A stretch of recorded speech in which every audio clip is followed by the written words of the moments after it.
Welcome back, ladies and gentlemen, to Mask of Deception, our grand adventures with Haku and Kuon, featuring Rulity and the rest of the crew. The rest of the crew, because Rulity's definitely number 2 after Kuon. Sorry, anyone else. That's how it goes. Into the kitchens we go to say hi to Rulity. I am ready to try again. What are we trying? Look at those vegetables. Ma'am, is this a drawing or did they take pictures? That's that's a really detailed shot of vegetables on the right there. Like the tomato, what they got, like tomatoes, cucumber, beans. What is this, like some weird, like pumpkin maybe? An underripe pumpkin. It's a green skinned pumpkin, so underripe. With like eggplant, cauliflower. They got some peppers of some sort here. It looks like jalapenos and like red chilies. Yeah, they got a lot of vegetables here that are recognizable. That's kind of cool. Obviously corn, possibly kale. We'll see. That's like a lot of detail to put into like one drawing of fruit. Like someone was like, I love it when I'm assigned to draw fruit in class. I'm gonna draw this entire fruit basket. They're like, hang this background. This fruit's gonna look fucking good. Turns out it looks alright.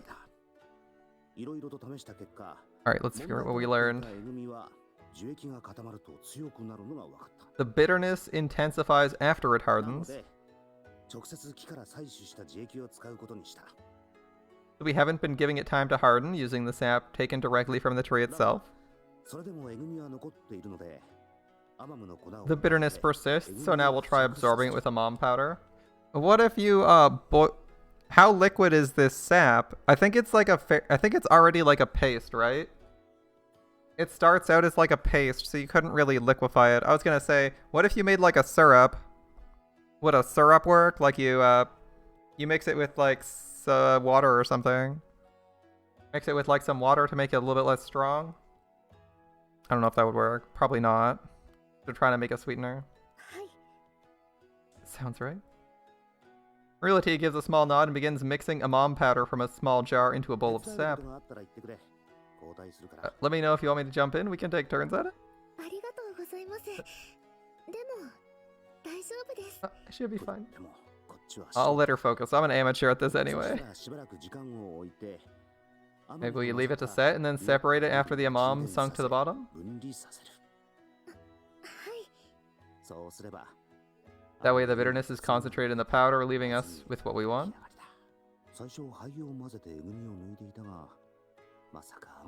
We originally tried ash, but who'd have guessed amam powder does the same job? And as expected, the powder sinks to the bottom, leaving a clear liquid on top. It's faintly sweet now? Okay. She smiles as she tastes the final result. The powerful flavor is gone. It's strange. The powerful flavor is all but gone. It's strange. We can get this far with no problems, but now? Now boil it. Okay. So they're mixing amam powder to extract the bitterness, and now they want to boil it to concentrate it so it gets sweeter. Okay. Okay.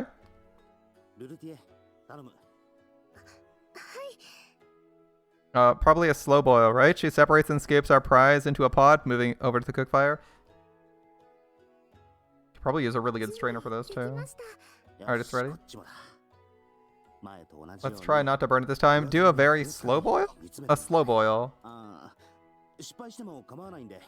Yeah, don't sweat about messing up. Failure is an option. Just relax. Rulity stirs the supernatant liquid in the pot with an anxious expression on her face, and finally the liquid begins to turn amber. Hold up, we need to take the pot off the stove for a bit. Almost instantly, the amber mixture blackens and begins giving off a smoky odor. And it's all burned. Failure again, and none of it's edible either. So it has like a really low burning temperature. You were paying attention. You did well. Yeah, who'd have thought this burns so easily? That's pretty annoying. Ah, sous vide, that would work. Do sous vide, like put it in boiling water. It wouldn't be efficient. You don't like he doesn't like sous vide, alright. Feels like a waste to give up here.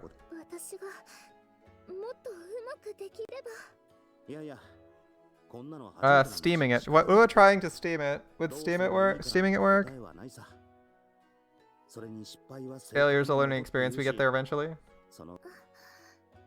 I suppose that's the case, yes. Move on. Okay, they're moving on. Rulity takes the remaining murky fluid and pours it into another pot on the fire. After a while, it turns viscous without burning. Wait, this one didn't burn at all? I don't get it. What's different? We got a recipe. Cooling in a mold makes for a sweet, gelatinous snack. Not quite the result we want, but tasty.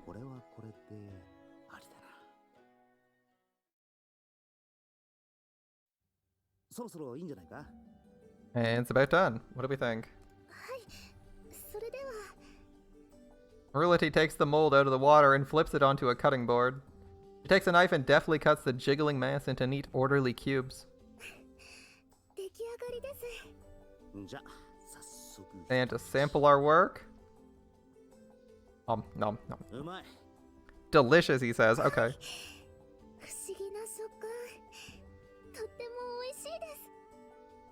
Strange but good. Something this good came out of a random experiment? Yeah. Been our focus lately. Ah, yes. We could be working, or we could be experimenting with food. Way better. You're amazing. You came up with something fantastic by accident? More coincidence. And you were here to help, yeah. If it wasn't for you, this whole plan would have been dead in the water. Thanks, Rulity, for being an expert cook.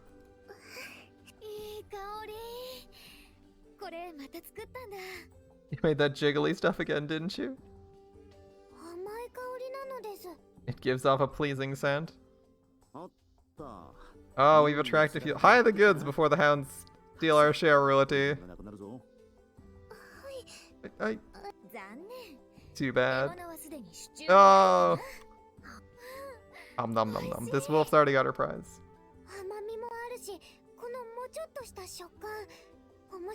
We should open a business. Sweetness and strange alluring mouthfeel. You won't grow tired of this. Someone should open a business. As Nekone ruminates, Kuon spears another piece on a toothpick and places it in her waiting mouth. Why don't we offer this to the staff or the guests of the establishment we're staying at? Here you go, Nekone.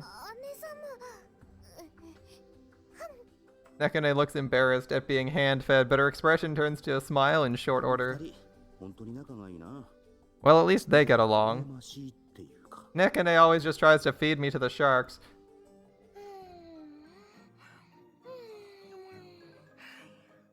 Okay.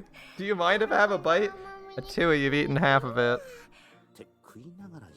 Yeah, typically you ask that before you eat it.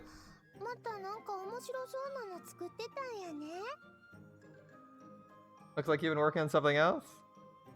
Atui bends over the pot containing our failed attempt, scooping some of it up on a spatula. Wait, it's... I'll have a taste. Before I can tell her it's an unsuccessful batch, she slurps it up.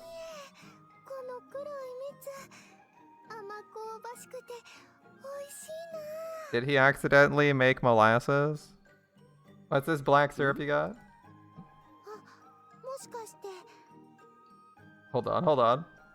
Atui drizzles the syrup over a piece of gelatin and pops it in her mouth.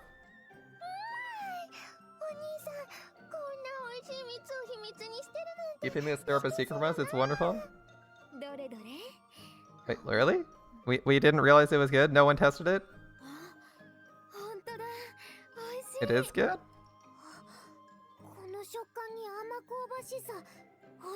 A texture and sweet scent, subtle notes of blended flavor, truly appearances deceive. Is it really that good?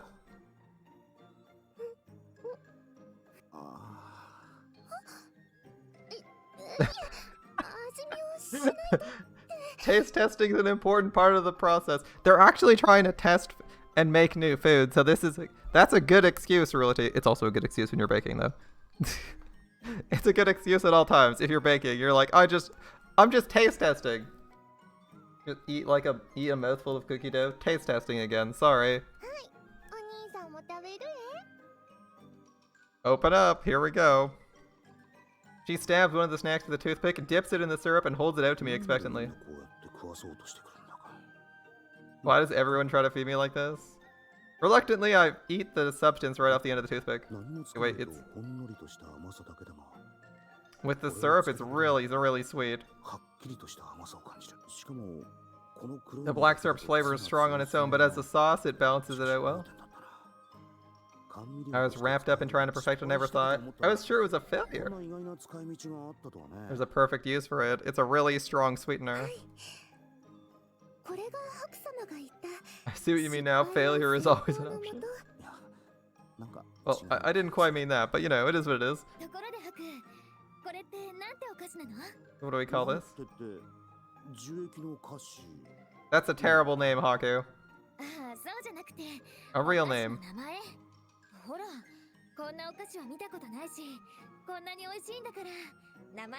You've never seen something like that? It's really good. It ought to have a name. It's way too sweet. It's black sludge. Just call it molasses. We have to name it. It came about by coincidence. Not a big deal. Give it a name.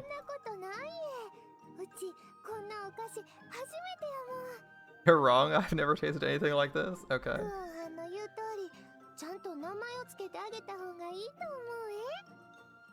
Call it. What's the tree it came from? Call it like that tree molasses. Black sludge that looks burnt looks like molasses to me. I just call it molasses something or other because molasses are super sweet and more or less sludge. I mean, have you seen molasses? It's technically a liquid, but only barely. It'd be inconvenient not to be able to refer to this concoction by name. Fair point. The snacks would be happy if you named them Sir Haku. Sounds silly when it's Adela. Nah, you're right. It would be more convenient to have a name. Okay. What are you gonna come up with, Haku? The sweet stuff. The sweet stuff Haku makes. Uh-huh. I'm never good at this kind of stuff. Let's see. What is the tree it comes from? Haku molasses? Name it after yourself? Oh, shall we call it Haku? This is why you have to come up with a name, Haku. Come on, dude. You can't name stuff after a person. It's common for foods to be named after people, really? Wait, really? I'm not comfortable with the idea of it being just my name. I make eye contact with the girl standing next to me and I get an idea. Alati? Alati? Rulu Haku? Riluku? The person who made this is Ruluti. Why don't we base it on her name instead? Something like Rulu? There we go. I was thinking... Harulu. Harulu? Harulu? Eh? Ruluti is getting promoted. It's her name. After that, I got too lazy to make the stuff on my own, so I shared the recipe with a nearby tea house. They began to offer, and soon enough it became known as the capital's hallmark confection. Every time we pass a shop with a Rulu sign out front, Ruluti can't help but get embarrassed. We sold the rights to our concoction? How much did we sell that shit for? I don't think it's my imagination. She likes seeing others enjoy what we made together. Why not license that shit? Be intelligent. You have to be You have to be intelligent to be lazy, right? License that shit out. Be like, yeah, you can make Rulu. I'll give you the recipe. I'll give you the recipe, and like you should license that shit out instead of selling the recipe so other people can sell it. They get a license. They can't resell it or tell someone else the recipe, and you can sell it multiple times to multiple people. And basically, they have to refer you. That would have been way smarter, but oh well. Kuon seems to be in a strangely good mood since all of this happened. I just hope she's not planning anything weird again. Oh well, Rulu's not the worst name for a sweet. It sounds kind of sweet, right? Rulu? It sounds like something you'd want to try. You're like, oh, what's Rulu?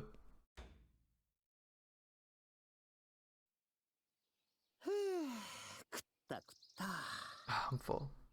It's getting on toward late afternoon. We all relished Rulati's cooking for lunch, and now we're slowly making our way back home. And now all I have to do is contrive a way to sneak into a power nap where Kuon and Nekone can't find me. They're catching on to my secret technique of sleeping with my eyes open. Time for a new strat. New strat.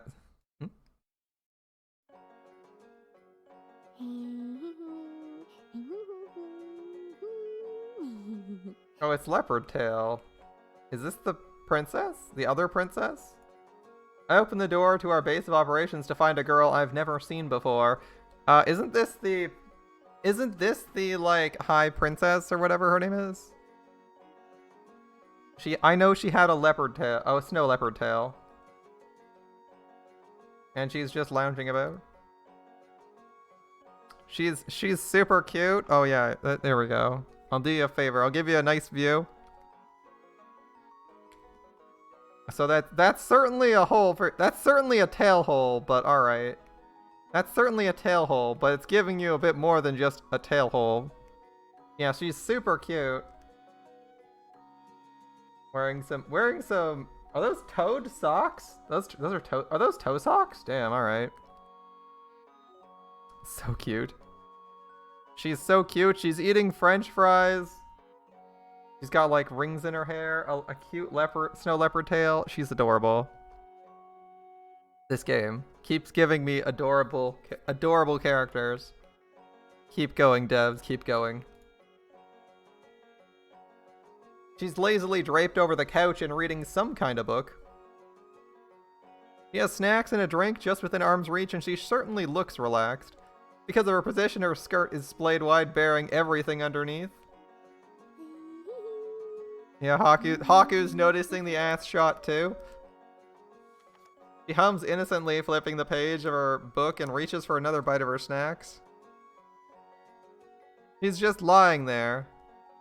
As I watch, she takes a swig of her drink, indulging herself. And now she's scratching her butt. Truly, I behold a paragon of lazing about. My bad.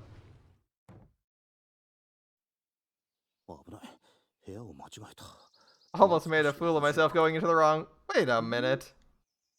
I look around to make sure. This is definitely our room. I don't think I'm wrong, at least. What's the matter? Not going inside?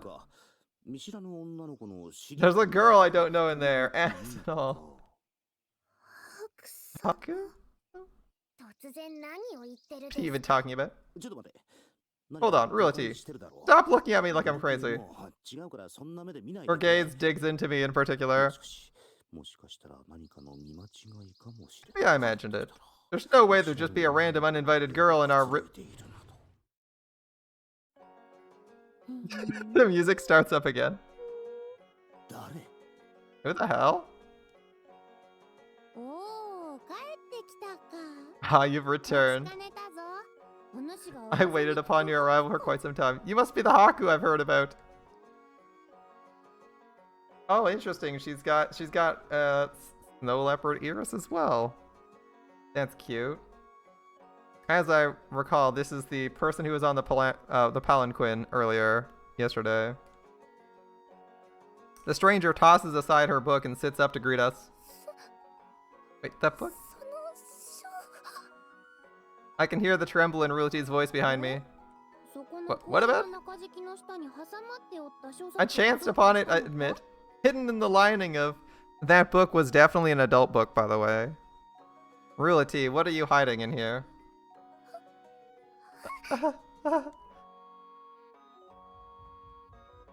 Right. In a flash, Rulati darts into the room and snatches the book, holding it to her chest tightly. I gaze in amazement. This doesn't seem like the Rulati I know.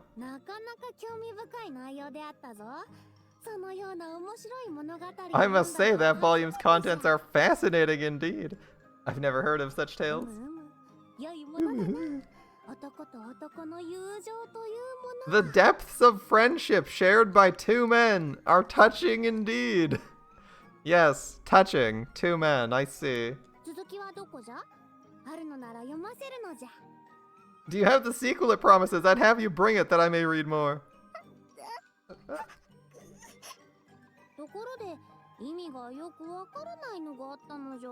Could you perhaps explain this particular passage to me? The one about his excited...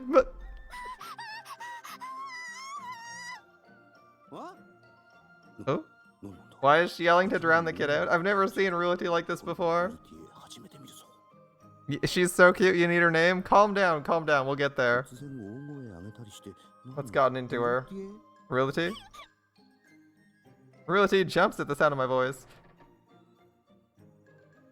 She slowly turns her head like a rusty screw, her cheeks red and eyes full of tears. She's holding the book to her chest like she's hiding it, but what could she possibly be so... I see. It took Haku a minute.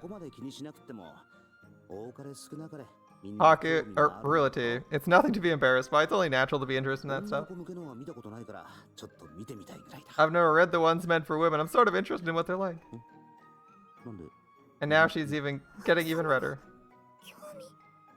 Haku is interested in... But that's...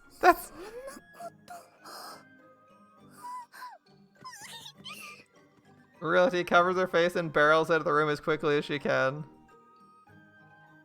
Haku is just like, oh, I wonder what BL is like. And she's like, what? He's curious? Oh no. Oh no! Just like my favorite manga. What?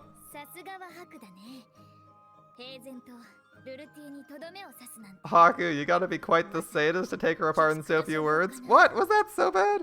I don't think Haku was the best. He wasn't exactly being tactful, but... that wasn't the worst approach. I don't get it.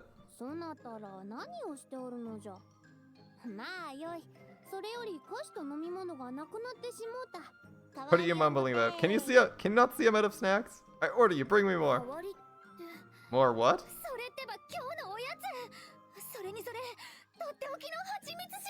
Those are supposed to be for everyone, and that's the meat I was saving.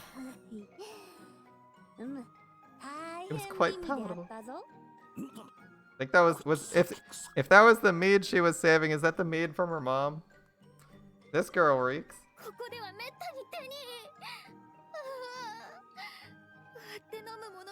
It was the mead from her mom. It's hard to come by this stuff. You're supposed to water it down. I was looking for it. I'm sorry, Kuon. Give Kuon a hug. She sinks to the ground in utter shock. Kuon.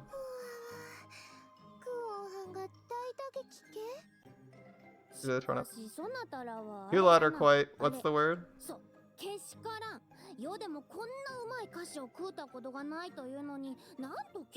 How dare you enjoy such delicacies when I've never tasted their ilk? Preposterous. I demand seconds. Hurry on. I command it. Girl, I can't.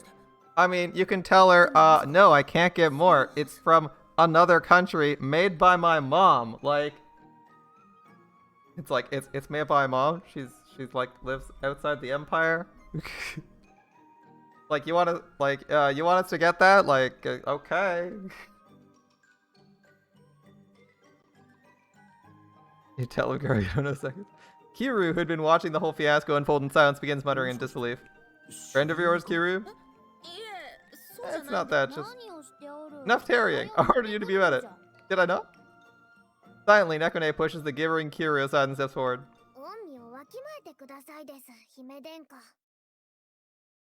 Your Highness, I humbly request you mind yourself amongst those of lower station. Yeah, we already knew that. It really is her. Kiru suddenly flings himself to the floor, bobbed so low his head nearly touches the floorboards. Kiru, what are you bowing all of a sudden? We're in the presence of spoiled princess. Can we slap her? A princess? You're a prince, though. Is she another princess like Realty? Don't draw such base comparisons. The Mikado's own blood, his only daughter, Imperial Princess. There you go, Divine Scion Anju. Imperial Princess. Hey, it's the person in the palanquin, I said. Exact same outfit. It can't be? What do you mean it can't be? It's the same outfit minus the veil.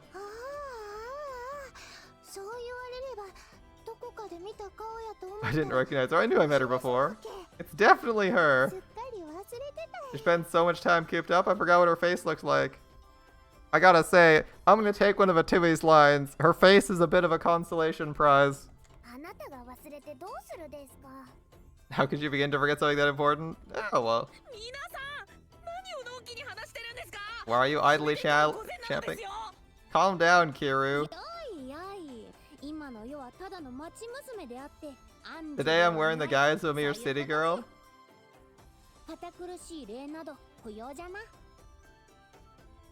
Dispense with such overblown formalities, I implore thee.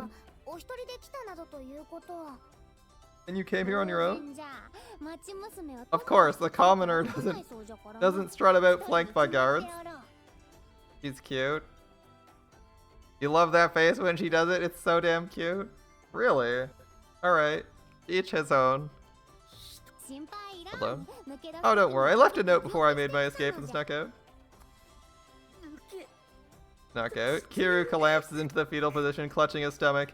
Is he hungry after lunch? Why'd you come by? I can't begin to fathom why. I'm with Nekone. Why are you here? I nearly forgot. I descend upon your inn for one reason this eve. Oshtor. Oshtor? Why is she talking about him? Did he do something?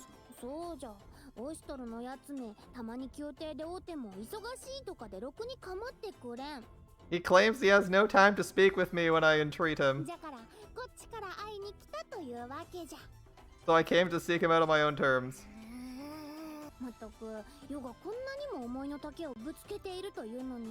I do so much to express myself to him, and he takes no notice. So is he the princess's favorite or something? Or unless it's more like... Nekone is losing all emotion in her face. It scares me a bit. I kind of wish she'd stop. Speak words to me. Where's Oshtor? I want to know.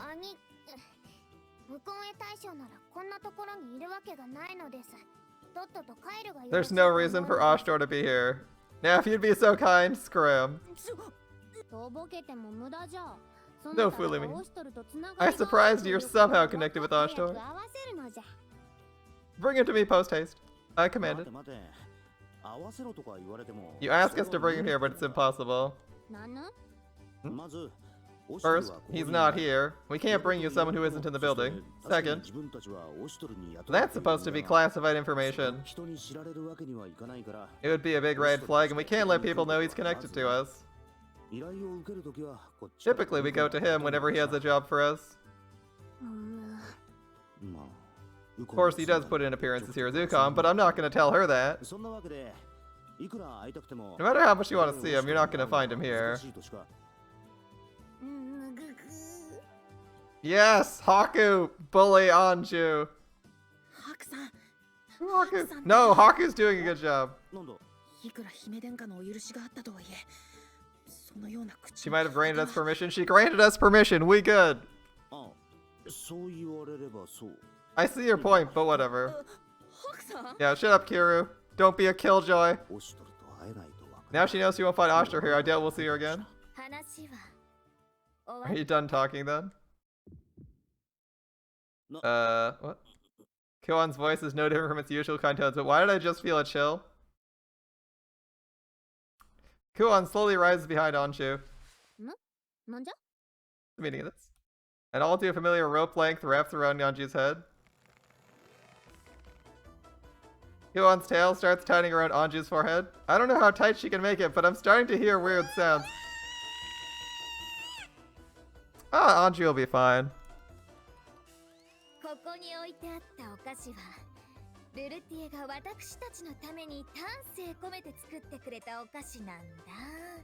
The shelter is the bait banner. Hold on. Realty poured her heart and soul into those snacks you devoured, you know. And you washed it down with the meat I was specially saving. You even drank it straight. What a waste.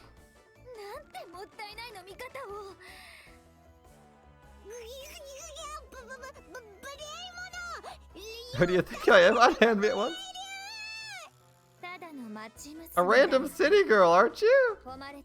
Surely the honorable princess of Yamato wouldn't go back on her word because she's in a bind. And I certainly think she wouldn't be so petty as to use her rank for leverage over others. Oh, she'd never do that. It's most certainly my duty as this city girl's elder to scold her when she's out of line. Maybe we should report her to the city guards. What do we say when we've done something wrong?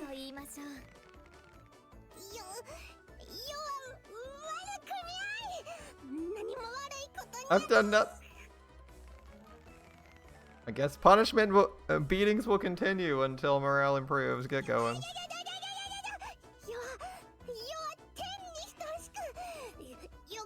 I'm the scion of the heavens. Were I to lie the very honor of Yamato? What's the magic word? There is no retreat, no begging. Kuon smiles widely. She makes fists with both her hands, then places them on either side of Anju's head. Sorry. What's the magic word?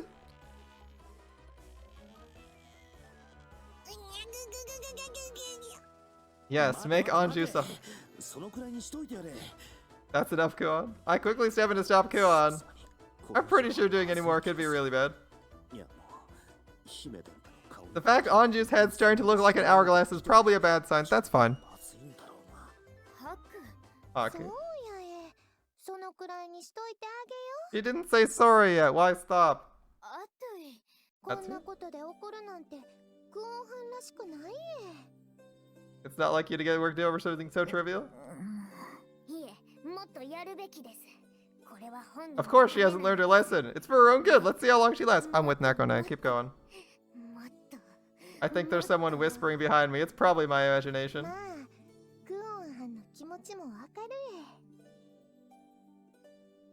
Why don't we do something simple? We send we have her wait, okay, if I recall, we have her send why don't we tell her we want a replacement of that bottle? As that would be nice, as surely you'd never steal and lie about it. So you just say, I want a replacement for that bottle. Now, it's made by my mom, and she's outside the Empire. I need you to send like 20 guys to beg her for more and offer to pay her as much as she wants. That would be fucking funny. Just like, yeah, it's a little bit hard to make. I need an exact replacement for this bottle. And then we'll be on even ground. And you're like, what? It's like, oh, go there. Send like 20 people on an epic quest. Turns out they need like a fucking mountain of gold to bribe someone. Atui smiles meaningfully. I guess I'll take one for the team then. What do you mean by that? Well, it so happens I'm prepared for this sort of development. She moves towards the shelf and puts her hand against it, beginning to push. The entire shelf slides over to one side, and behind it, a small hidden compartment. I never knew there was such a mechanism like that hiding in plain sight.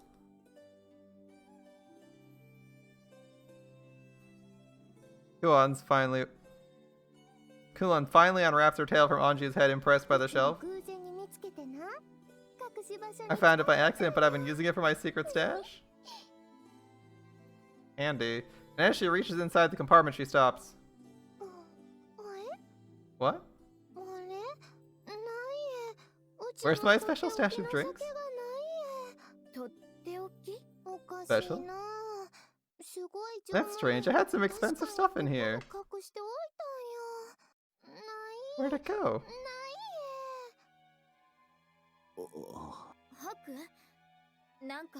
Haku, you look pale. Is something wrong? Oh, nothing. It's not nothing. A while back, the other guys and I got together for drinks at home base, but we ended up running out. And while we were looking around trying to find one spare bottle, I tripped and moved the shelf.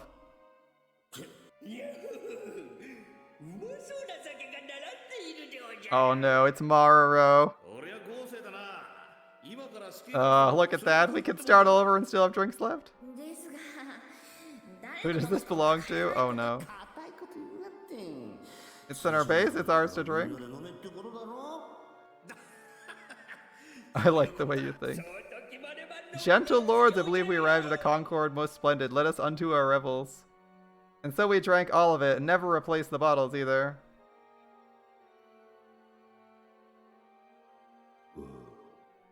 The only other one in the room who knows the truth is Kiru. I look over to him quickly. He looks back to me, trying to mouth something. His hands are on his stomach like he's in pain. Yeah, pretend we don't know anything. It looks like Kiru is trying to communicate something to me, but I pretend not to notice. Stay quiet, Kiru. Atui and Kuon, meanwhile, having no idea what we did, turned to the most likely culprit.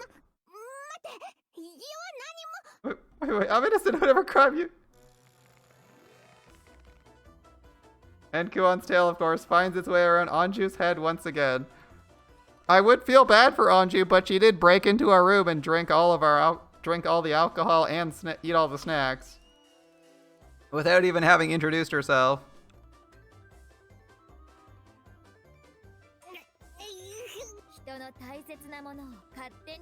A proper ruler must learn not to take things that aren't hers, I think.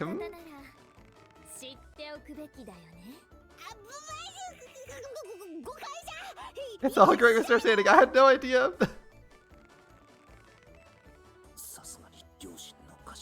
It's eating at my conscience, and at this rate, things can get out of hand. That's fine.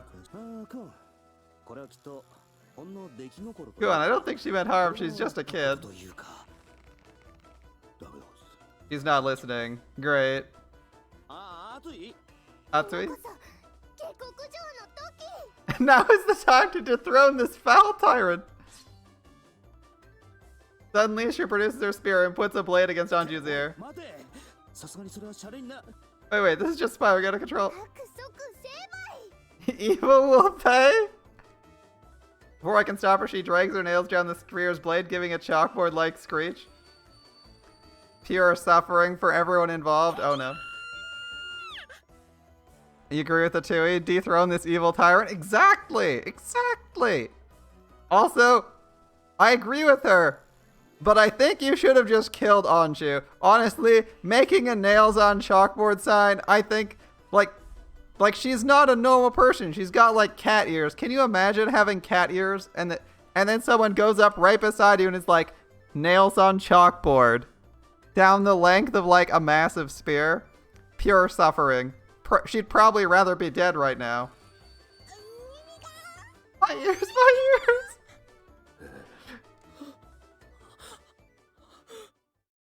The hellish punishment continues until... Anju is left limp on the ground, her will to fight completely spent. I hope you've learned your lesson. Kuon begins to loosen her tail's grasp. I'll apologize, please release me. Oh, I can let you go then. I suppose. Kuon relents, letting go of Anju's head. Anju crumbles, holding her aching head, tears brewing in her eyes. And then in a flash, she bolts for the door.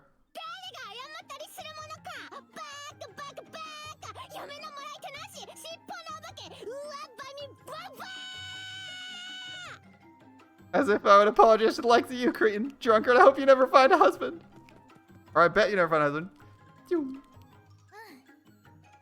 Oh, there she goes. I'll dole out more punishment if she turns up again. What did we do to Her Highness? Kiru mutters to himself with lifeless eyes as he watches the whole ordeal transpire. Where did this get out? Oh, no worries. She's just a plain city girl, remember? I made extra sure she'll remember that. Kuon smiles smugly. So that's why she said it like that. Sasuga Ane-sama. Impressive as always. Nekune seems much more upbeat than usual. She's like, the villain was punished. Good job. Well, if she's just a commoner, no harm in teaching her a lesson, I guess. If I recall correctly, Atu is trying to prevent all this. My stomach. I'm keeping this secret to my grave. Alright, what's up next? What's up next? Nothing. Why would we want to deal with this bratty princess? I'm glad we booted Anju out there. I don't care how cute you guys might have thought she is. She's a brat and deserved that. I was sleepy. She's never gonna grow up to be a good ruler if all she does is steal from people. Gonna be a really shitty princess when she becomes queen. Only one person was hyping it up. I know. But who knows? Who knows? Some people who weren't talking could have been excited for her. Kuon found me napping when I was supposed to be doing accounting work, so she sent me on errands. Realty is sewing, the others are busy, so I'm the only one available. I was under the impression Kiru is supposed to do these random errands. Why is it always me? And Atui tottered off on her own, claiming to be patrolling the city or something. Pretty sure that's everything taken care of. As I walk, I double check the list of tasks. Looks good to me. It took longer than I thought. I'd better head back. Alright, don't want Kuon to think I'm slacking off, or else she'll cut my allowance again. Can't really talk back when I owe her so much, but man, who does she think she is? My mother? Wait, halfway back to the inn, I stop as a tantalizing smell steals across my nose. Smell of sauce. It must be from a Kokoromo skewer. Kokoromo dishes use the meat of a pack beast that's usually slaughtered for fur and bone. It has a pungent scent and tends to be sinewy, but when prepared well, it's a flavorful meal. I mean, it looks tasty. I can see the skewers on the left. The smell of the skewers go off. It's almost criminally tempting. I take out my wallet and check it carefully. Maybe enough for a skewer or two? It'll be a while until dinner. A snack's in order, of course. Missy, that ain't gonna fly with me. As I follow my nose to the stall, an agitated, confused voice fades into hearing. What won't fly? Give it a rest. I'm a busy man, you know? In that case, pay me no mind. Continue your work. Oh, no, not more. It's my duty as a ruler to mind the will and cover to my people. Quit spouting nonsense and pay for what you've eaten.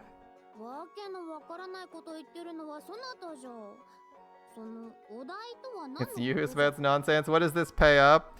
She's literally just going around stealing from stalls.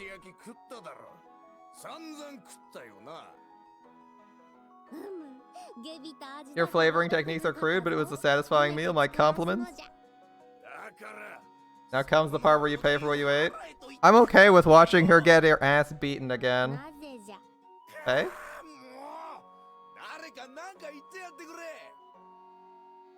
Wouldn't you call for the guards if someone refuses to pay? That'd be how it works in a city. The deeper voice must be the meat vendor, and I have a sinking feeling I know the other one. I have a sinking feeling too. It's gonna be Anju. I got a bad feeling about this. I'll pretend I didn't hear anything. I'll get away from here before she ropes me into... You there. Oh, great. Great. Ashtar's servant boy? Well met. What are you doing here? And who are you calling servant boy? Saku? Deku? Haku. Haku! You know this girl? Technically, yes. Knock some sense into her. Please do. Please do. She ate a whole mess of skewers and she's trying to get out of paying for them? I can't go giving out free meals. I gotta eat. Why is he not calling for the guards? Oh, look at Anju's feet to find an astronomical number of skewers scattered on the cobbles. How much did she eat? Hey. Those skewers on the ground, are they all from what you ate? I was able to escape my chambers and wandered the capital. I found myself enchanted by the skewer's arresting fragrance. Take her jewelry and hand it off to the guy as payment. I could hardly help myself when this vendor presented me with what he's cooking. And now it would be rude to reject an offer, and he refuses to cease talking about paying. I asked her if she wanted one. She ate the thing and demanded more. I asked if she could pay, and she said not to worry. Make her sell her body? No, just take all of her jewelry. All of her gold jewelry and just hand it to the guy and be like, fuck it.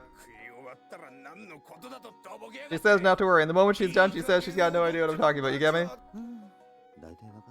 I see. Anju, you know what money is? No, what's that?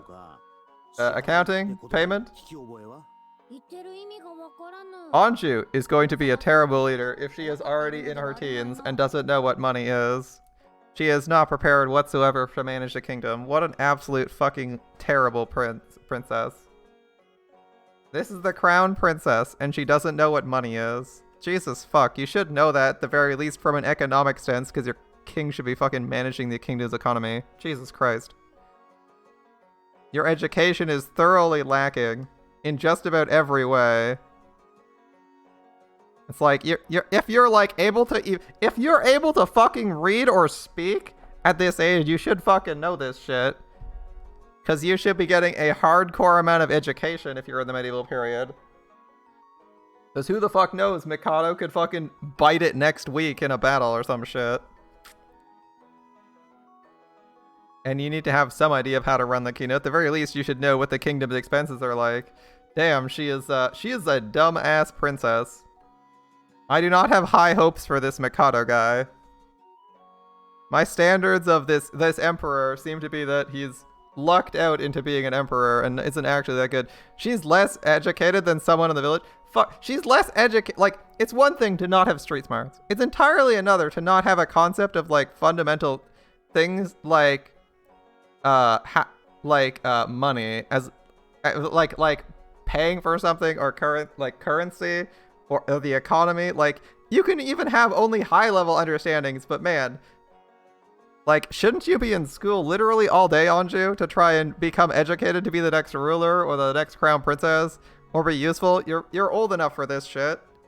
We're living in like a fairly low power level, like ignoring the fact that everyone's like people might be above average strength. Like, you should be really well educated if you're a noble at this age. Like, bratty noble seems more sense than person who knows literally nothing. Like, she doesn't know numbers, she doesn't know math, because you know what you start out with when you're teaching math? Paying for stuff. I mean, sure, she should at least know about, like, bartering for stuff. Like, yeah, okay, you know, money, I don't work with money, but, you know, I do understand paying with, like, debt or materials. She should understand fundamentals like that for trade deals. Because she's probably sat in on a couple fucking trade deals at some point. Like, Jesus, man. Alright. For your sake, I hope you're not trying to make a fool of me. Looks like I think she's either playing dumb or she's actually stupid. And if she's stupid, man, this guy must have lucked out into having an empire. Holy shit. Basically, the Mikado got carried by all his fucking generals to victory and just sits in his kingdom doing sweet fuck all.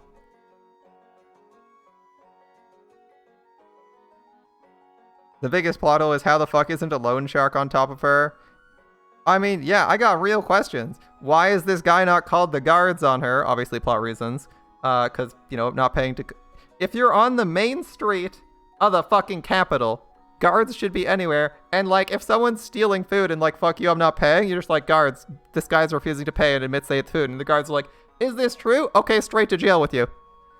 Or more accurately, because you're stealing, they chop off your hands, but depending on where you live. But, you know, You know, they could just chop off her hands for stealing and call it a day. I don't know what the punishments are like, but then again, an actual bandit got out of jail 3 times, so maybe they just send her to the stocks and call it a day. But yeah, this guy should be calling the guards when a customer refuses to pay. Anyway. Alright. Dumb rich princess. Well, you see, with that in mind, I explained to her the concept of paying for goods and services. So he's requesting a reward for entertaining me? Yeah. You know what? That's exactly what he's asking for. I understand. Ordinarily, I only reward those of the highest distinction.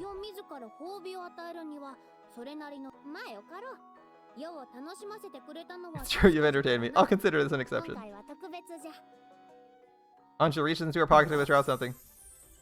He holds up a glittering gold necklace studded with gems. Even a layman can tell it's valuable. This should do. Why are you standing there? I can't present you with your reward if you don't kneel. I can't accept something like that. Yeah, I thought so. Even at a glance, I can tell it's artisanal work. It fetched an extremely high price. No matter how many skewers you scarf down, it's not going to match that. And to accept it as payment for maintained service, anyone will be looking for the catch. I can imagine heads rolling for this necklace. It's the real deal. Only someone with guts or a complete lack of sense would accept it in this position. And he seems to realize as much sizing up the girl. He leans toward me and whispers, "You know this girl? Who is she?" Probably some rich family's kid. No idea. Whatever. How much you got on you? I don't nearly lift the paper. What she? I pull up my wallet to check, and the vendor snatches it and helps himself to the contents. It's not enough, but it'll do. Pleasure doing business. He shoves my wallet back into my hands empty. Hold up. Bread up for cheap. Delicious kokoromo. The vendor pretends not to hear me, going back to shouting at potential customers.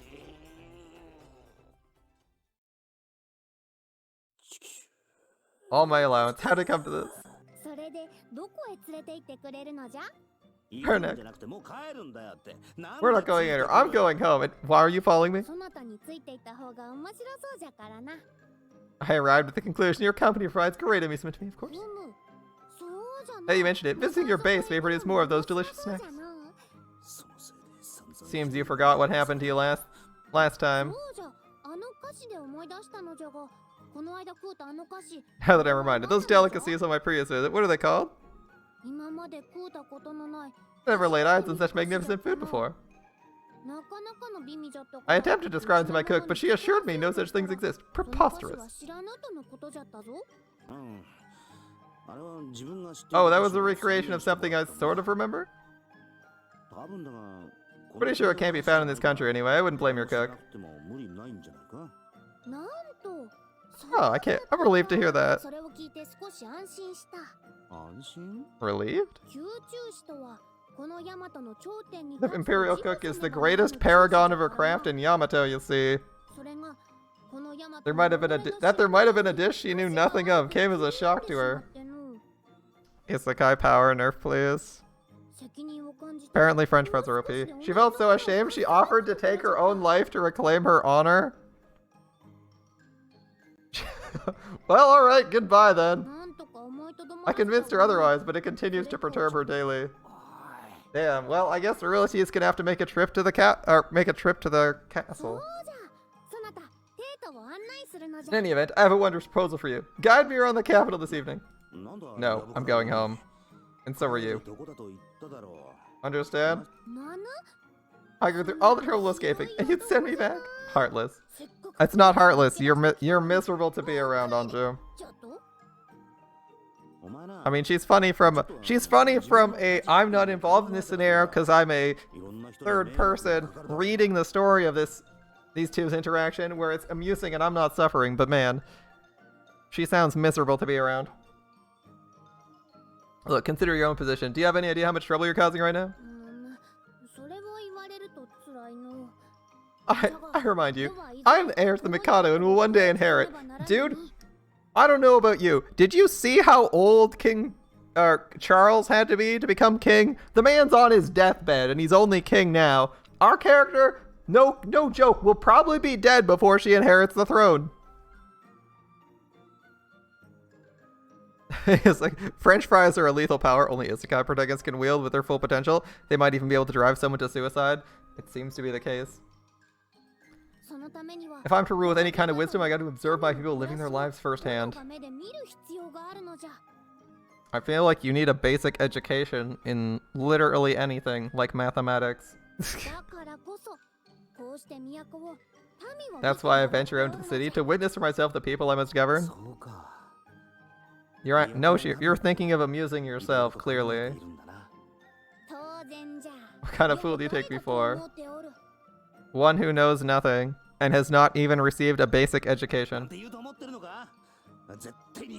You expect me to buy that BS story? It's obvious you want to sneak out and have fun. You dare level such false accusations at me? Yup, figures. You have no proof of such wild...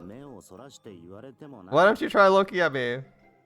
That's a habit you'll have to fix if you want me to buy your lie. Oh, fucking savage. He's like, you're not even looking me in the eye. I am looking at you. What habit is this you speak of? He's still playing dumb? More importantly, you'll obey me at once. Have you around the capital. The princess commands it. Wait, but... How is she this strong? I can't stop her. Let go of me. Tell me, what's that? What's its purpose? Why does it always end up like this? Oh, it's a show tent. A show tent? There are public places for people to perform. Similar to the theater? Yes. They occasionally put on plays. It looks like today they're showing off a rare animal. My interest is piqued. Let's enter. Not happening. Why? Why, well, it's empty and I can't pay for it. Remember my explanation about payment? Would this not suffice? Anju produces the necklace. Dude, just go to a fucking vendor. Go to a gold vendor and fucking try to sell the necklace so you get money. Not that, please. What a lively place this is. Different kinds of fruits, sweets. This is the place that keeps the capital's kitchens full, basically.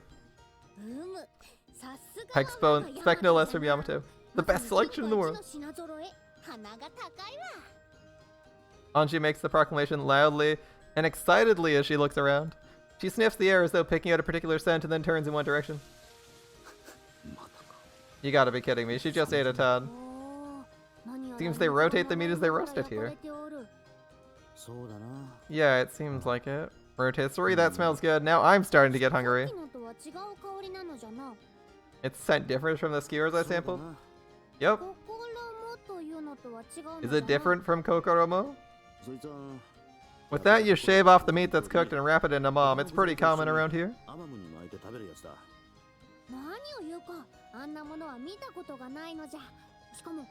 I've never seen such a dish. It's eaten directly from one's hands, I see. The meals prepared for court are probably very different from commoner food. Anju's the Hobbit, bottomless stomach. Yeah. What about that one? The one adjacent to it? Cooked, karakatsua. It's cooked whole. I doubt it's really up to your refined taste.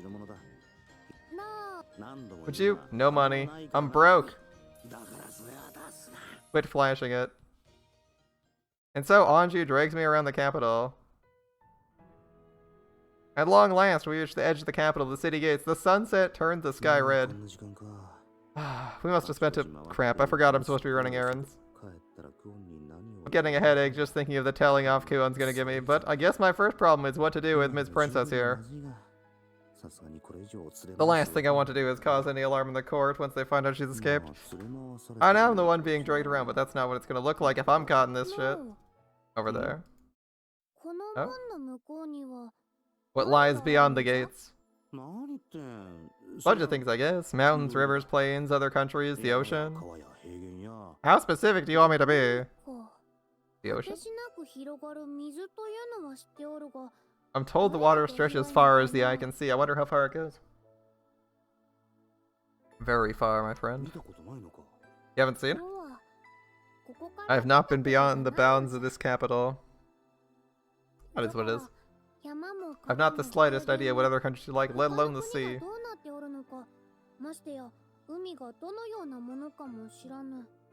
How do you not have the slightest idea? Surely there are paintings in your massive fucking castle / manor that you live in. Paintings or artist renditions or someone who can describe it or a fucking encyclopedia that can tell you vaguely what everything looks like. I knew she was brought up sheltered, but I had no idea it was this extreme. I feel like she's the kind of person who just straight up wouldn't read anything. And it'd be like, I don't know what it looks like. And it's like, bitch, there's a, just, like, read, bitch, read. No wonder she wants to leave her cage. I guess the line about the people of the city wasn't a lie. Of course it sucks I got robbed into this BS. My knowledge of the outside world consists of what my studies and Oshtor's stories tell me. Oshtor? Her voice, full of loneliness, brightens a bit at the mention of his name. Indeed, he's shared with me a great many things. How beautiful the views outside are. How the people of the country live. The strange, varied creatures of the wilds. Her eyes begin to fill with tears as she casts them downward. He used to tell me so much. Oshtar, what are you doing? You make her sad by leaving her alone and now I gotta pay for it? You there! How dare you make a young girl cry? What? Hold up, I'm not the one who made her cry. Huh? I glance behind me to find that old candy vendor from before glaring daggers at me. The candy vendor. How look at this. Not only were you dragging those girls around, now you're making one cry?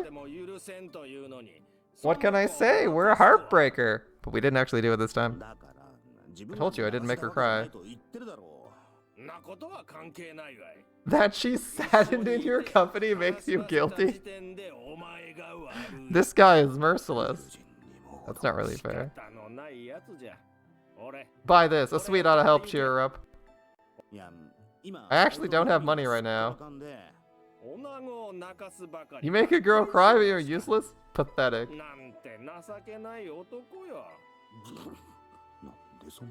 I can't argue, but what did I do to deserve this? She already took all of my money. Take this. I don't know what made you sad. I hope this helps your mood.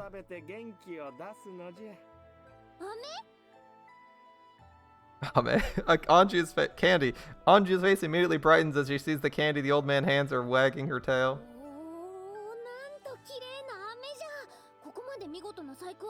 It's so beautiful. I've never seen such craftsmanship in a candy before. You flatter me, and every word is true. The old vendor gives me a smirk as if gloating over his victory. He's starting to piss me off. That's how this old man works. He's kind of a dick. You want one too? Well, since you asked nicely, here. The old man tosses something my way and I catch it reflexively. It's Giri again. The Giri flavored candy. Made with guts of real Giri. Oh boy. It's starting to get darker, so I decided to walk her to the palace. About what you were saying earlier. Oh, you mean Oshtar? He's been kept pretty busy lately. I mean, he even hired a nobody like me to help him out. Of course, I don't think it's gonna be this bad forever. He'll be able to tell you stories soon. You think so? I do. Try not to worry about it too much, alright? I doubt he'd distance himself from her without good reason. Something's gotta be up.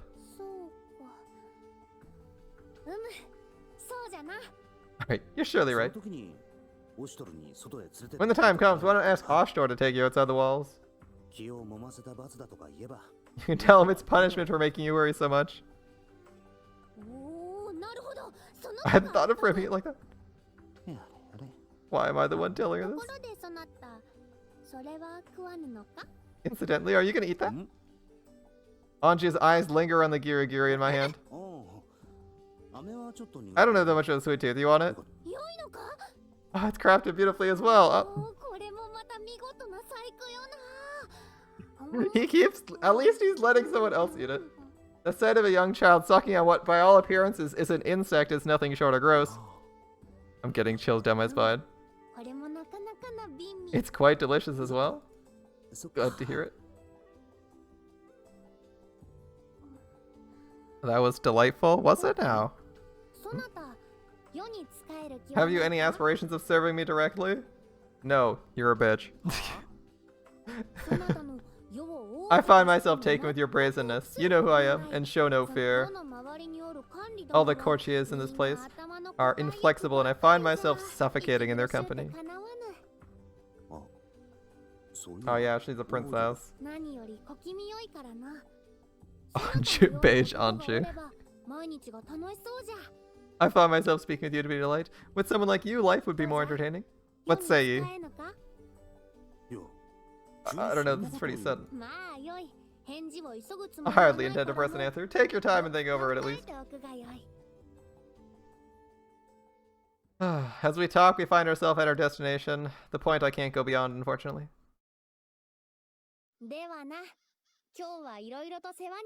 See you again. Thanks for your help this evening.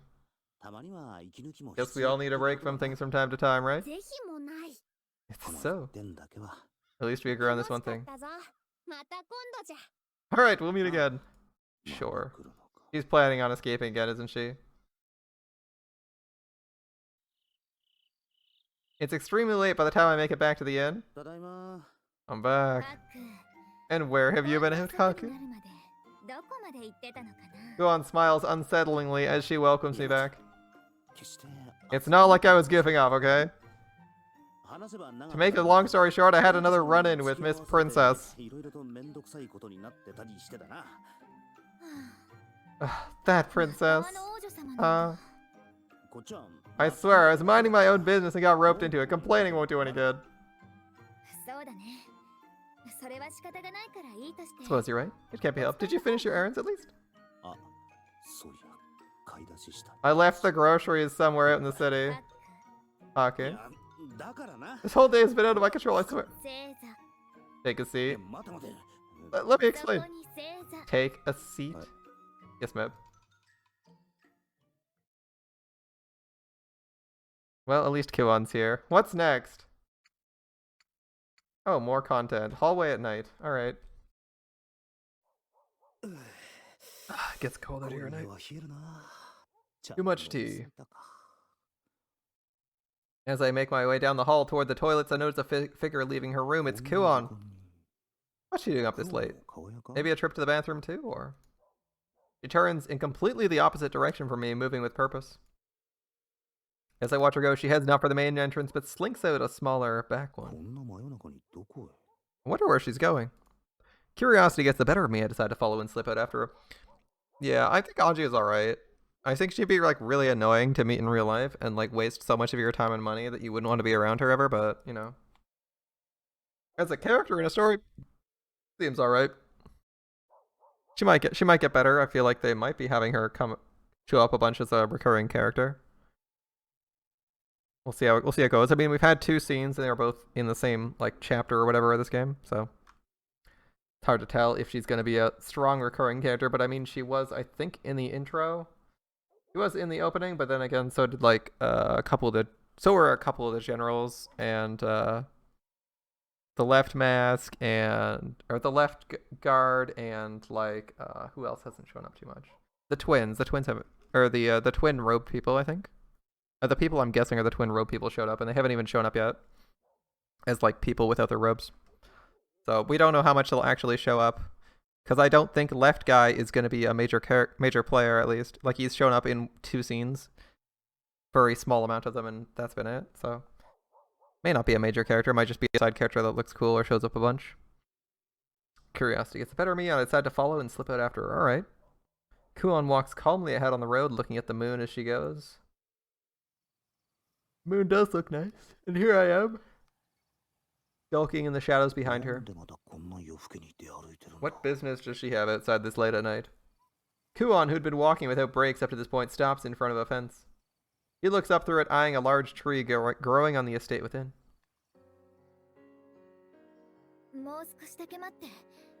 A little longer. Just wait. No, it won't take.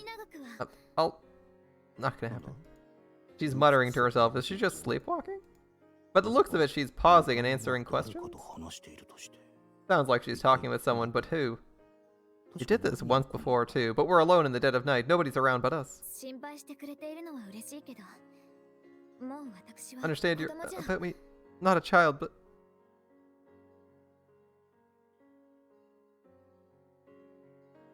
You're calling the father of Anju dies, creating a power vacuum, dividing the country, and Anju being on the run? The cliche trope of a princess in such a setting? That would give a reason for them to go do something. Right now, they're kind of just chilling out. And you're kind of waiting for something to happen plot-wise. Like, there's no driving force behind the plot right now. We're kind of just living our lives. And while I don't mind reading Slice of Life, it is a nice change from horror. It's kind of weird, because we sort of had something of a drive to get to the city. As in, we were, like, trying to find a purpose for ourselves. And then we found a purpose shortly after coming to the city in working for Ukon. Except working for Ukon is, like, the most laid-back job ever. That, like, barely shows up in the story right now. And we're like, I don't know, like 10 hours into working for Ukon, 10 plus hours. Like we've spent more time working for Ukon doing nothing than we did getting to the city. And looking for like something to do with our lives. It's kind of weird just hanging out for so long. When it, like, Kuon was like a sort of like free spirit, you know, traveler type person. And she's like perfectly okay with just AFKing in the city for like, I don't know how long. I mean, maybe to them it's not been that long. Like maybe Kuon's like, oh, we might hang out for like 6 months or something. And it just feels really long because we've been here like a long time gameplay wise, but maybe it's only been like 10 days in the setting. Like I don't know how much time is advanced. But yeah, I'm kind of thinking it would be all right if they had a more like a plot hit where there's suddenly things you have to do. I just hope it's not like the last 10 minutes of the game when suddenly there's a plot, so they can have like a nice moment of triumph to end the game off. That would be a little bit weird. But then again, there is a follow-up, right? There's a follow-up game, Mask of Truth, so they might end on like some big thing happening. That's not necessarily good. And then you're incentivized to play the second game where suddenly there's like an actual crisis going on and you're trying to solve that, where there's like a driving plot. This might just be like the relaxing calm before something happens, which could be cool. And yeah, Mikado dying, causing a massive conflict, dividing the country, could be cool. But hey, whatever works. Whatever works. At least we feel like we're getting closer to our team. Because we're just hanging out and talking all the time. It's not like we're just like exploring the city by ourselves and doing nothing. Like we're doing nothing but basically character interludes. You may have a little more time. Remember, not so selfishly forever. Is someone else there? It couldn't be a ghost. The branches of the tree sway slightly and the knights plunged into silence once more. So let's just repeat her dialogue. It sounded like someone was there. It won't take. Oh, not gonna happen. Answering questions. Understand you're not a child. She's talking about herself. And he says you may have more time, but remember, not so selfishly forever. So she's on a clock. She's on a clock, like she's got to do something. Maybe she's got to return to her homeland, like her parents are. Maybe like her parents have an agent who's been following them or something. And like she's on a timer to return home or some shit. Like she's actually on like something of a leash or something. Who knows? I don't have left. So she's maybe got to return home. That might be our crisis point or our trigger that sends us on a new quest. So we're getting the hint of a plot here, or at least like a character-driven plot. That's what it sounds like.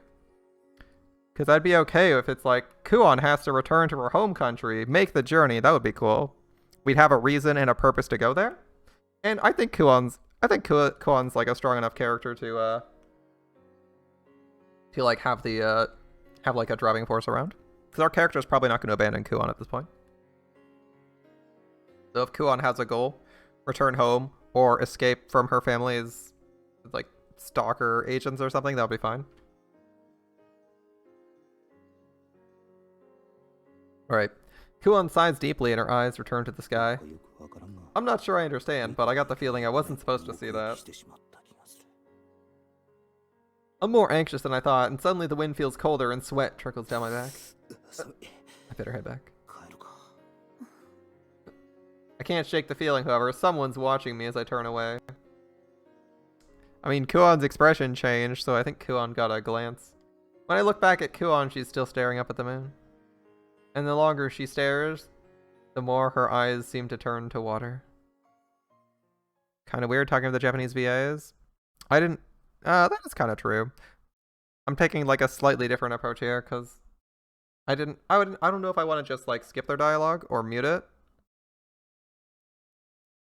I kind of like hearing their voices. I could do like all the, I kind of wish I could mute individual characters. I think you could do that in Chaos Child. You could mute individual characters.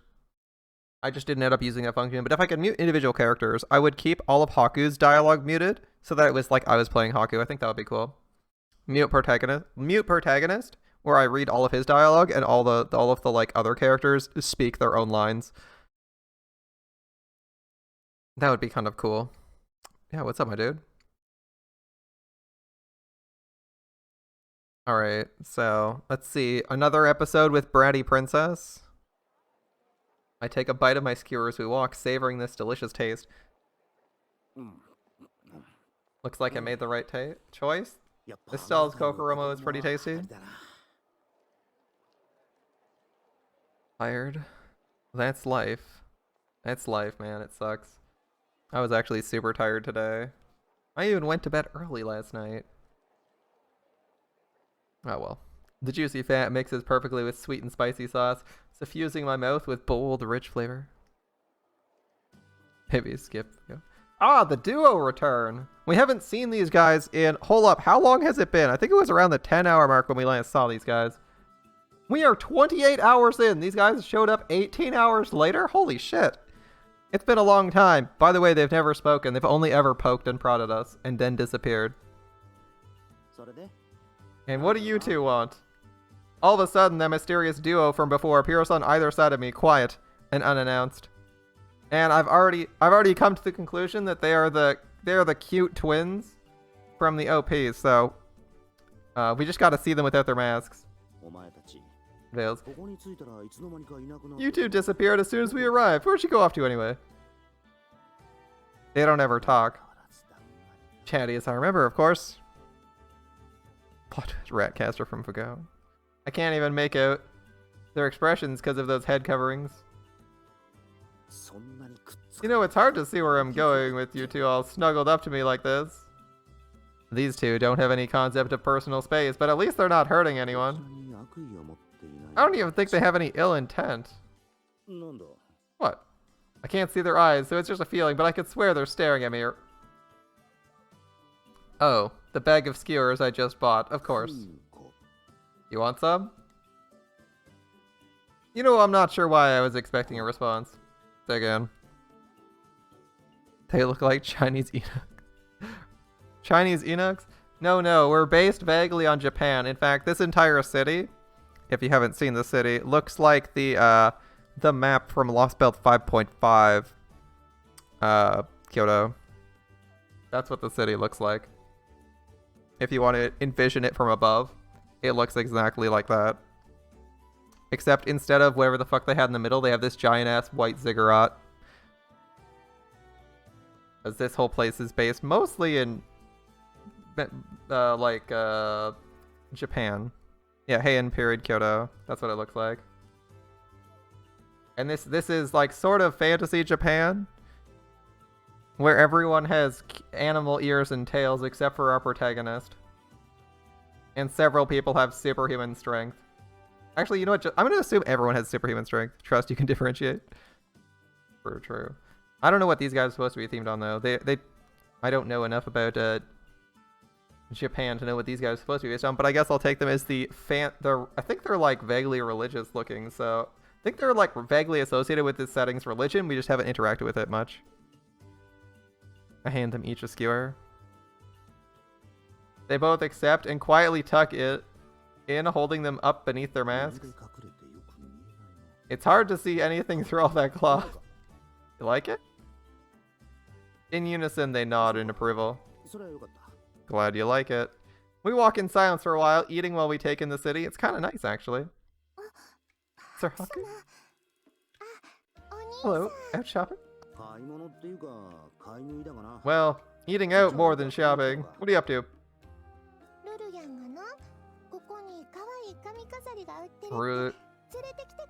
Ruru tipped me off to the cutest hairpins at this one stall. Oh, that's cool.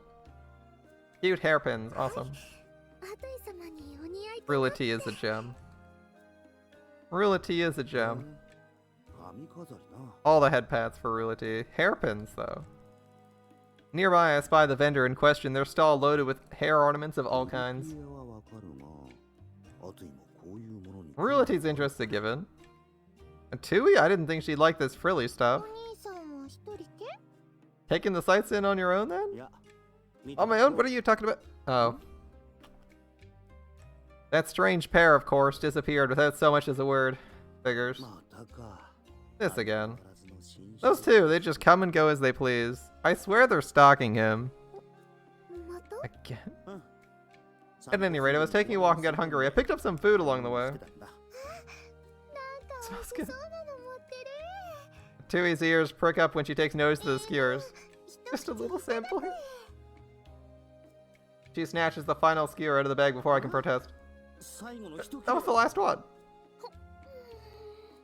And now there are none. I already took a bite out of that one too. This is really good. Can I have another?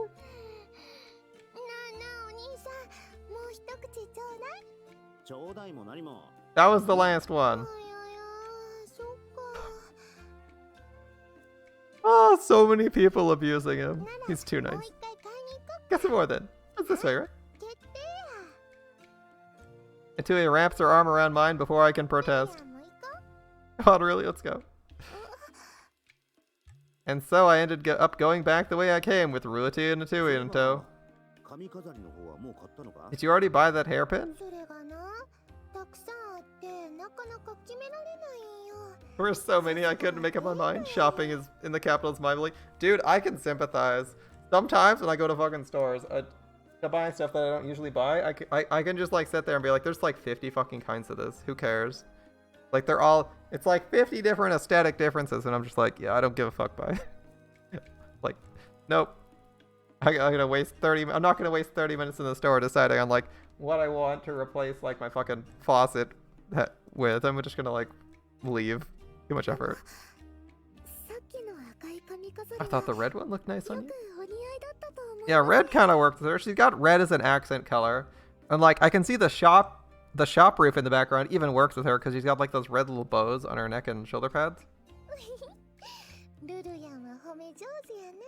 You're not a flat earth girl? Apparently.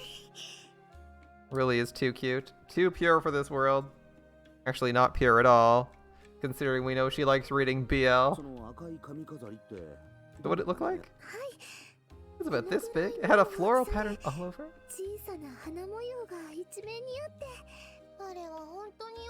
They're super pretty. Sorry, I didn't mean. No need to apologize. It's no one's fault but mine. Judging by their disappointment, it sounds like someone else bought it while they were browsing.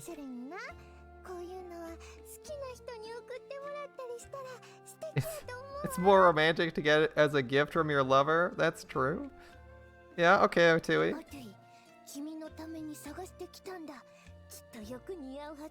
You'd say something like, Atui, it's the only charm I could find that matches your beauty.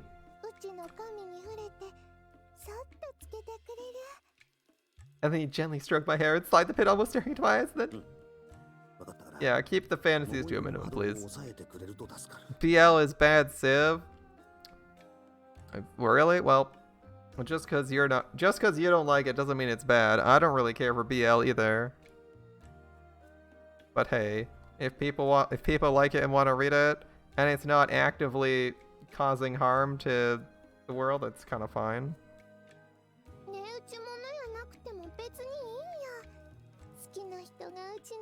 Doesn't have booba. by definition, doesn't have booba. Yes. It is... Well, actually... It's literally this... It's literally supposed to be the opposite of what? Shoujo ai? It's not Yuri anymore, because Yuri is a completely different genre at this point, where it's just cute girls doing stuff instead of girls romancing each other. So I guess it's shoujo ai now. I mean, if you're gonna have one, you gotta have the other. It's only fair. Perfectly balanced, as all things should be. Romance focusing on guys, romance focusing on girls. It is what it is. It doesn't have to be that expensive as long as it's chosen by my sweetheart's own hand. Tui's got it right. She gives a small embarrassed laugh. I forgot about the skewers. That's alright, wouldn't want those to sell out either. She trots forward, pulling me along by the arm, and Rulity struggles to keep up. Must be tough hanging out with the Tui. Does she pull you around everywhere like she does with me? Not at all. I enjoy every moment. Besides, those skewers look very good. Yeah, skewers are nice. I really do like going and picking up some meat skewers when they're on sale sometimes. Although seeing stores, I don't go to many areas where there are stores that actually just straight up sell meat skewers that often. But when they're around, they're good. It's usually like Middle Eastern places that sell those, right? At least around where I am, it's like half the time it's like a Middle Eastern place that'll sell a straight up meat skewer. Or a sit-down restaurant that focuses on meat. It's like $50 per skewer. Gotta pick one, right? Middle Eastern place with like a lamb or something on a skewer, or like some random sit-down restaurant with like $50. It can be used to stab your local keiichi. Yeah, skewers can be good. And cheap skewers though, you don't find those at stores too often. That's usually like festivals and stuff, which is nice. Real nice to buy those, as they're a nice, not super expensive but delicious and filling meal. She seems shy about expressing an interest in the food for some reason. I guarantee the taste will be up to scratch, if nothing else. Here we go, excuse me. Another bag of these. You're paying, right? Right, love? He looks back towards me. No, I can... Alright. I decide to play the gentleman and treat the two of them, pulling at my wallet. Hopefully it's not empty. Okay, what next?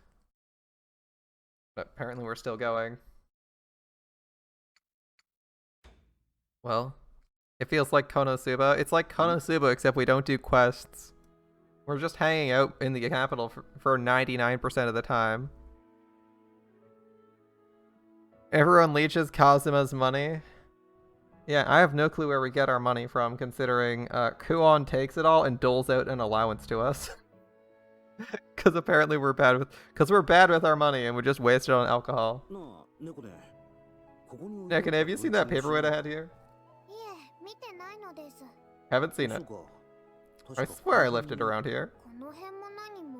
It's impossible to tell where anything is in this clutter. This place looks really clean. I disagree, Nekane. This place is extremely clean. Why do you refuse to tell you? You always make a mess as soon as you clean. Darkness is rich though, true. What, you think Atua isn't rich? She's like some rich princess that's staying in this inn on her own dime.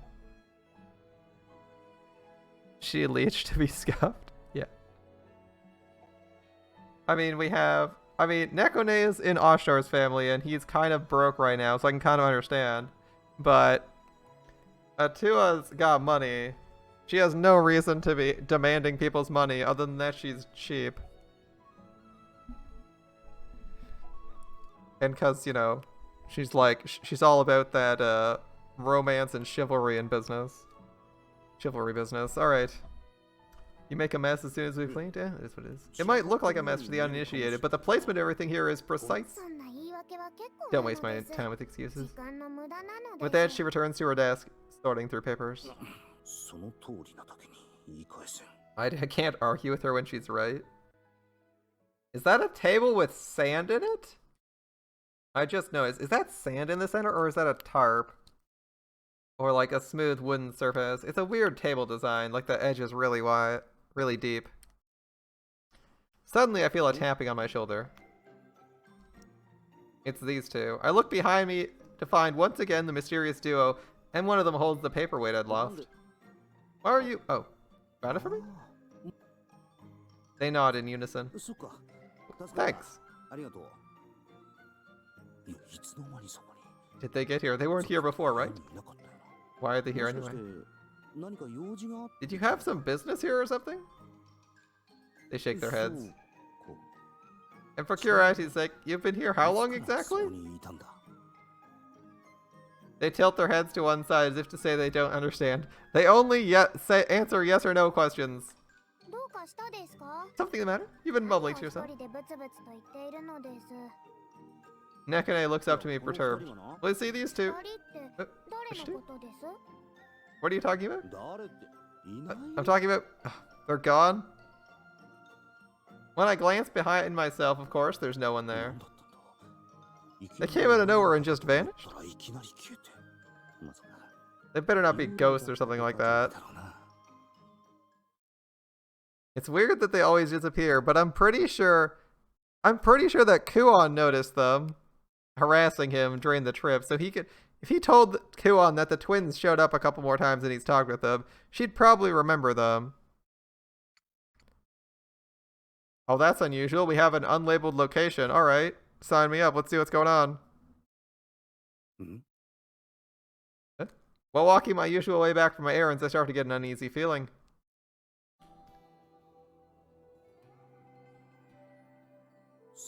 I was walking on the main street, I think. There's fog everywhere. Oh shit, is this Jack's NP? It's Jack's noble phantasm. We're in trouble. I'd been taking the main street back to the Hakurokaku as usual, but somehow ended up in this alley. It's strange. What am I doing back here? Why is it so quiet? There's some faint strings playing in the background. They're really hard to hear.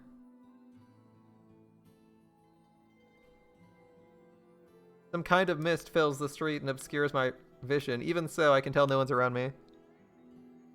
But this isn't high tension music.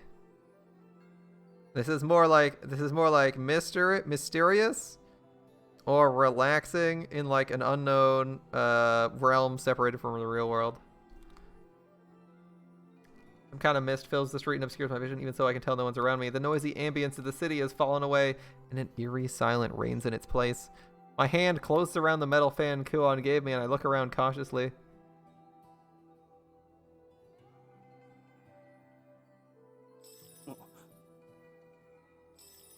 Flashing? Someone's there. The mist obscures them, but a pair of shapes approach in the fog, drawing nearer. They're getting closer. The masked two? Yeah. Who, an enemy? It's the two people in veils. And they disappeared. Who? Tug, tug. The approaching twin shadows disappear abruptly, but I feel a tugging on my sleeve from behind.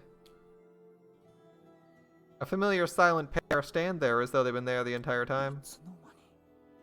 When the hell did they... Don't scare me like that. You almost gave me a heart attack. They tilt their heads in the same bewildered manner. Do they not understand, or... As much of an enigma as ever. I still don't know why this guy hasn't asked Kuon about them at any point. It's like, there's two masked people that keep bothering me. Like, what are they doing? Like, can you imagine meeting like these two masked people? They never say anything. They always poke you, prod you, ask you stuff, give you stuff, take stuff from you. Like, they do really weird shit. And you never even bother to ask anyone about them. You're just like, oh, they're just people.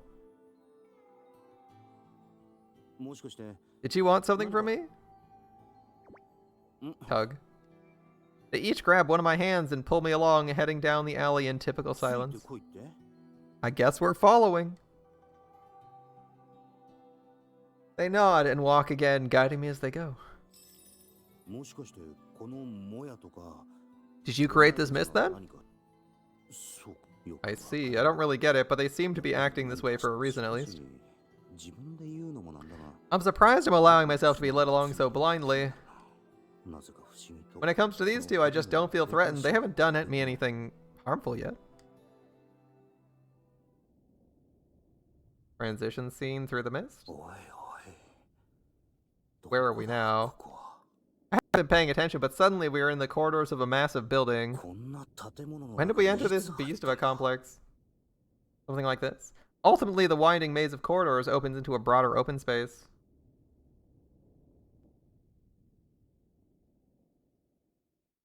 Ah! A table and chairs. It seems our guest has arrived most timely. Honoka, some tea if you would.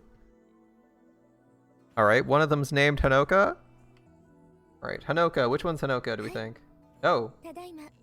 Woman called Honoka at once, sir. Alright. You're not. Gorgeous stonework pillars ring the open chamber. A small round This is a room, by the way. We're indoors. A small round table sits in the middle, and a man in a wheelchair and a young woman are both waiting next to it. Thank you for coming, dear guest. Sit, sit. Ho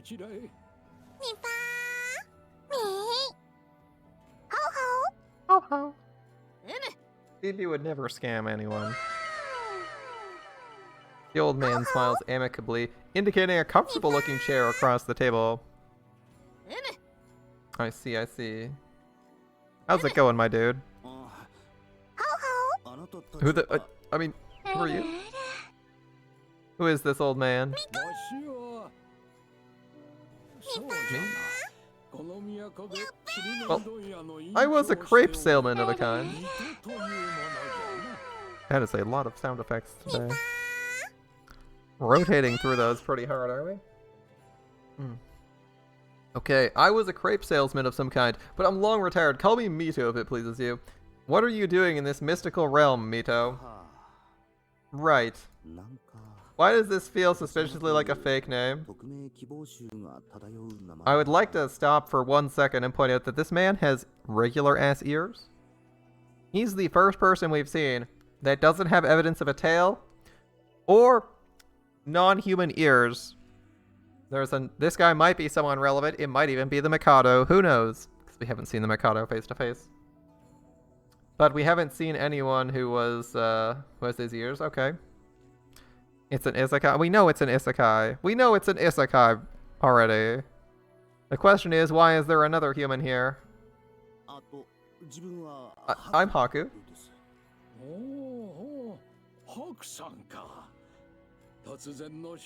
See, this guy's suspicious because his name is Mito, and me and O, the me part makes me think he's the Mikado. Alright, thanks for accepting such a sudden invitation. The guy is also an isekai protagonist? Possibly. Yeah, are you in charge of these two back there? That's why I was drawing attention to his ears. I'm like, this guy is not from this world. Or not this time, or not this space, whatever it is. However we arrived here. Are you in charge of these two back there? I've heard a lot about you. I thought I'd arrange a chance to speak with you in person. Alright. Heard about me from who? Are these spies of his? I look around, but of course the twins have disappeared. This again. Tea is prepared. If you'd seat yourself. Sure, sure. I look up at the woman Mito called Honoka, and I found it oddly difficult to take my eyes off her. I can't see her ears either. Her beauty rivals that of the Hakurokaku Inn's mistress, the same poise, the refined aura. And entranced by that smile of hers, I sit without thinking. Am I letting myself get manipulated? No, she doesn't seem to mean me any harm. I don't know why, when I look at her I get this sad feeling, almost nostalgic? Could it be? Something the matter? I snap back to attention when she speaks.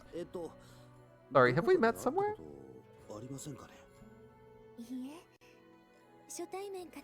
I'm afraid this is the first time we've met.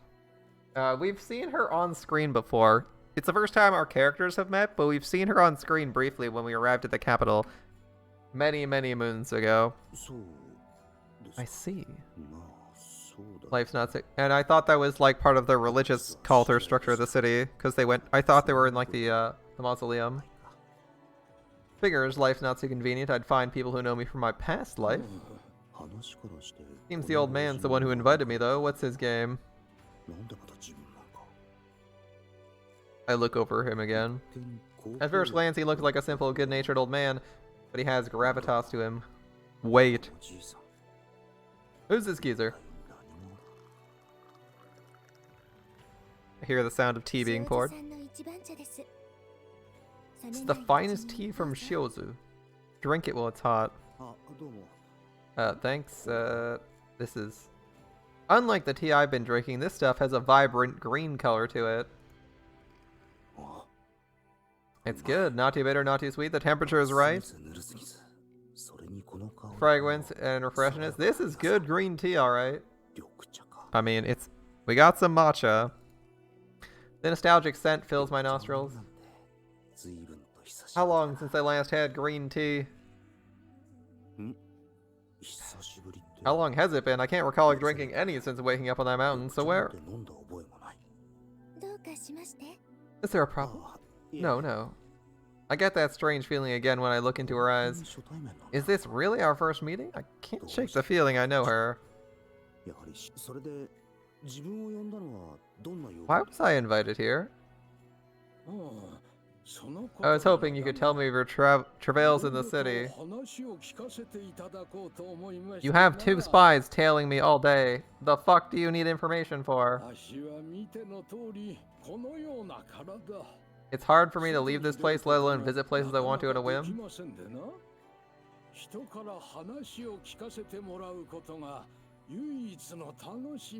My only enjoyment is found in the stories others tell me. Okay.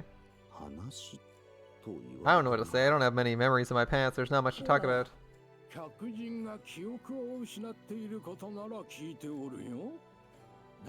Alright.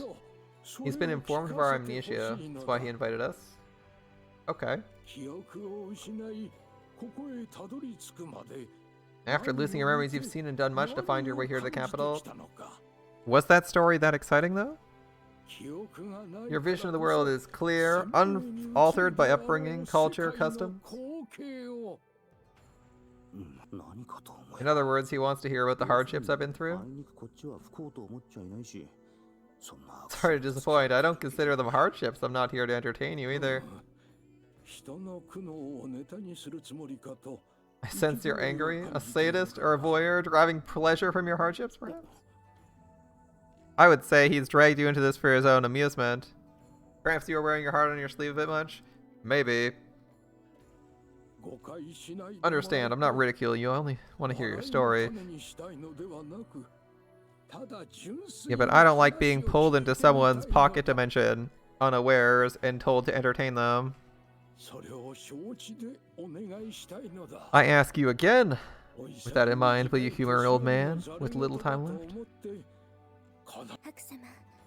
Haku, I beg of you. I can't refuse when they ask like that. Okay. There's not much to tell. But you'll tell her? I suppose, why not? A smile splits the old man's face. Let's tell him a story. And so I tell him all there is to tell about what happened after I woke. The snowfield I came to, the giri that attacked me, Kuon's timely rescue, how I tried to find a job in the nearest town, but turned out to be too weak to be useful. Kuon worried for me and took me to the capital for my sake. All the companions I met along the way, the old man listens to every detail intently and the woman smiles all the while. That's how you came to be here. You think I did? I escaped from BB's clutches on the moon sail long ago, my friend. Long ago. An interesting tale indeed. I'm not being pulled into anyone's pocket dimension these days.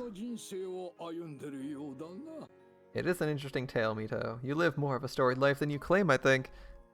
It seems alright. I honestly can't stand it. It must be hard to face such a life without any knowledge of the past.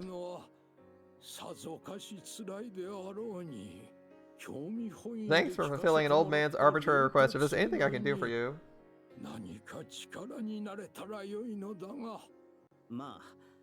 It's alright, I appreciate the sentiment. It's almost time. Sir? I must be off, but thank you. It was a worthwhile experience.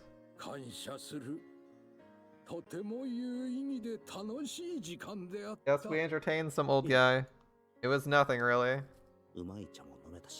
I gotta drink some good tea and get things off my chest. I feel better than before, actually.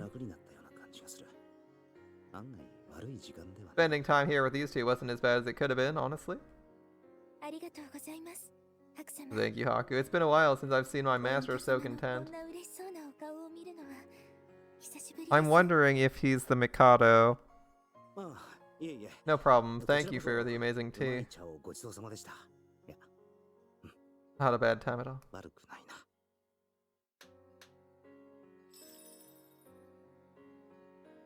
And the old man claps his hands and the mystery twins appear as though they've been waiting eagerly. I trust you can show our guest out. Sorry for taking your time, Haku. Until we meet again. Bye. That was weird. No explanation, no exposition. Just an old man. And with a flash, we wake up in the real world. The next moment, I snap up right in my own room. There's no sign of the old man, the woman, the strange duo. A dream, perhaps? The words leave my lips, but I know it wasn't. Still, the experience feels so dreamlike. What's this nagging feeling I'm getting? And my chest feels tight, like I'm in pain. No answer to my questions presents itself in the silence. Not that it would. Man, we wake up in our bed after seeing having things happen to us way too often. What's next? The alleyway, our final destination?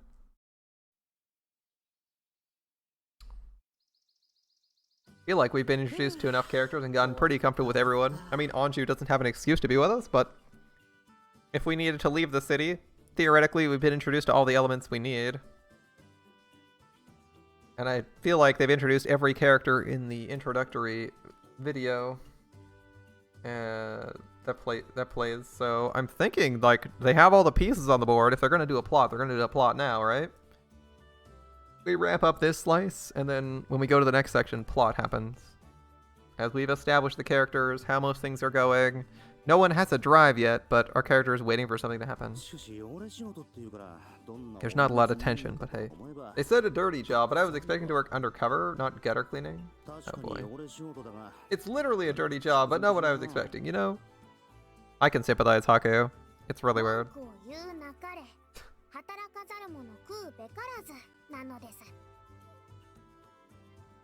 Would you please stop complaining? Remember, those who work not shall eat not? Yeah, thanks. As one who is worked. I want food. I want to eat. I'm parched. Get me some tea. And a snack while you're up. I worked myself hungry.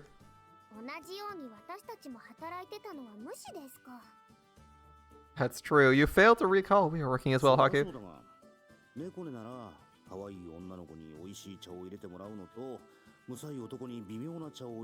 I'm with Haku. Would you prefer a cute girl or some crusty guy serving you tea? Which is it gonna be? If you don't want to, I'll get it myself, but no complaining. No complaining. My tea brewing skills are mediocre, you may recall.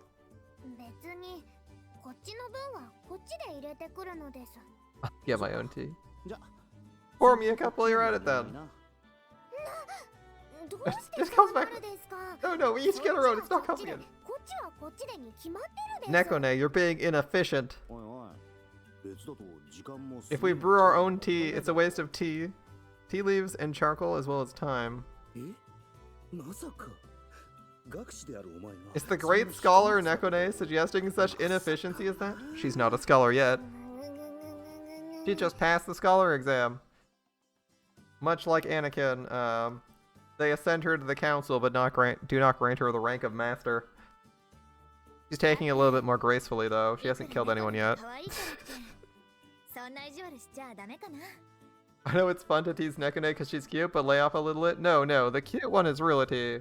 But bullying Nekone is okay. Your sister. Perfect timing. Realty too. I'd love to have some prepared by you. Why do you use realty as your own personal cook? Lady Realty is the princess of Kyojiri. Address her properly. She's just realty to me. I think you shouldn't treat her as a housekeeper though, or like a cook. That's still kind of rude. I prefer it really. If you insist, realty. I bought snacks. I thought we could have them after work. Oh, that sounds nice. Sorry, I couldn't cook them. Work kept me busy. Wait, are these? They've been a popular snack amongst the women of the capital of late. They consist of eggs and nuts. A crispy texture, but they rapidly melt in one's mouth. The line's always huge. They're sold out by the time it's my turn. I've yet to obtain a sample. How did you acquire a high-demand item, Lady Realty? Oh, I didn't do much. I made friends with the owner of the store since I go a lot, and she saved some for me. Aku's harem grows forever while yours is non-existent. Pepe Sage. It's easy. It's easy. Just become the protagonist of a visual novel. You'll get a harem in no time, okay, my dude? But in exchange, you have to be the cringiest person alive. You have to be exceptionally cringy and spaghetti all over the place every time you encounter a woman. Harem protagonist is suffering. Wait, seriously?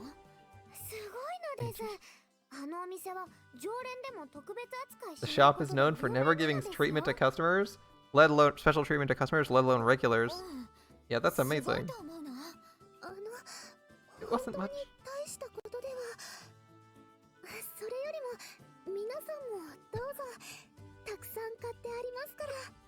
We can't have unsay-so stuff because your Nendroid is only a day old. I don't think Nendroids are alive. Please have some. I got a lot of them. Don't worry about taking too much. We have so many. Why don't we call the others? They'll be mad if they miss their chance. Let's do that. Alright. If we're making a gathering, let me get out the leftovers. I'll find the best tea we have.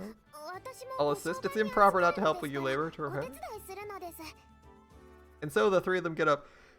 So I guess we go get a Tua? Aku, go find a Tui. Go find a Tui and Kiryu and invite them. Kuon's tail sways happily as she speaks. She must be looking forward to this one.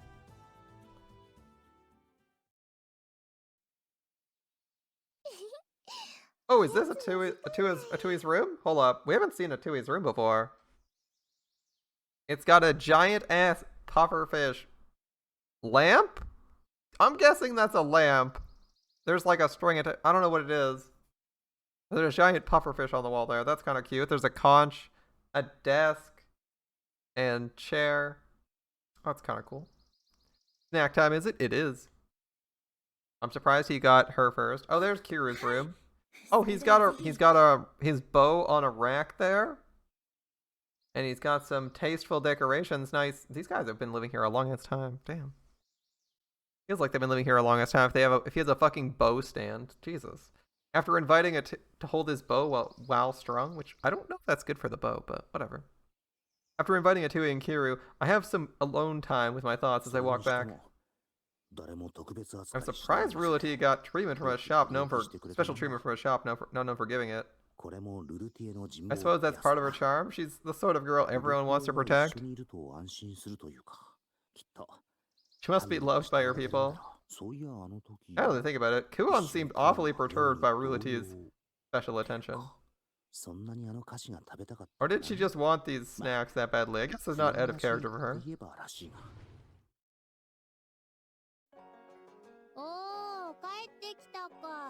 Oh, you returned. Forgive my intrusion as usual.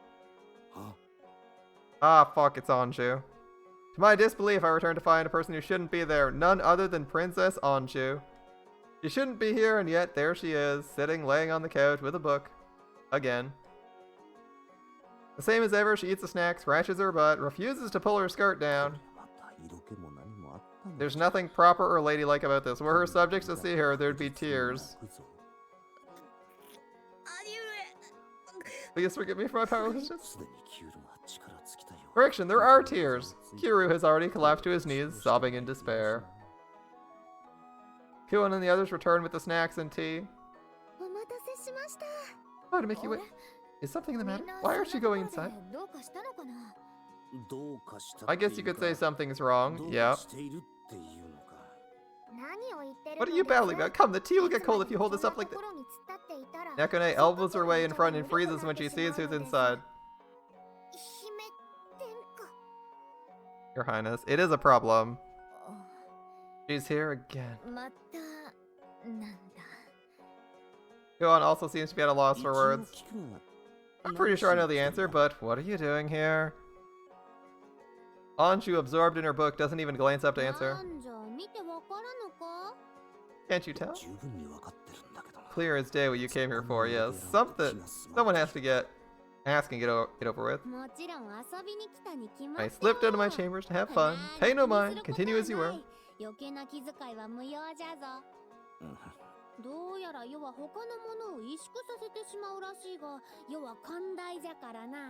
It seems my presence alone gives commoners a reason to shrink away. Please, I can be magnanimous. Removing text as requested. 3, 2, 1. I hope you got your screenshot. Alright, that's nice. And why exactly did you come here to have your fun? What's sus? I mean, he told her to pull her skirt down, and the reason there's a hole is because it's for her tail. The root of the matter, I was bored. Please stop sneaking out because you're bored. You're gonna cause a stir at this rate. A decoy has been secured and left in my place. None shall suspect my ruse. I bet someone's gonna suspect it. I'll have to thank them for their service.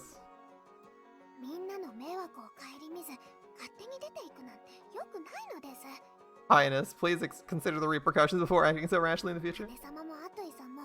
Don't you agree, Atui?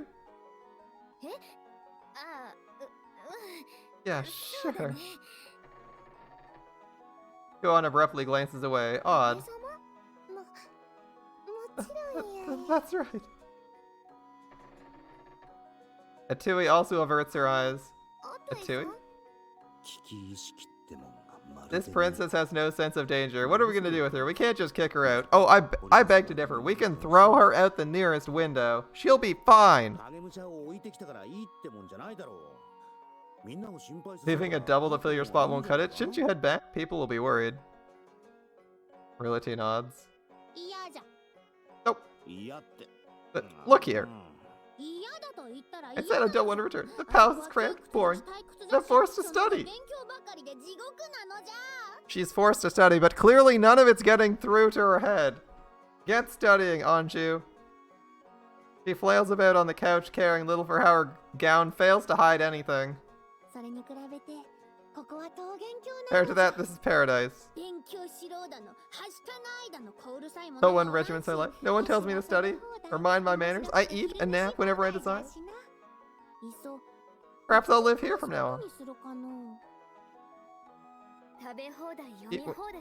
You know those snacks are actually ours, right?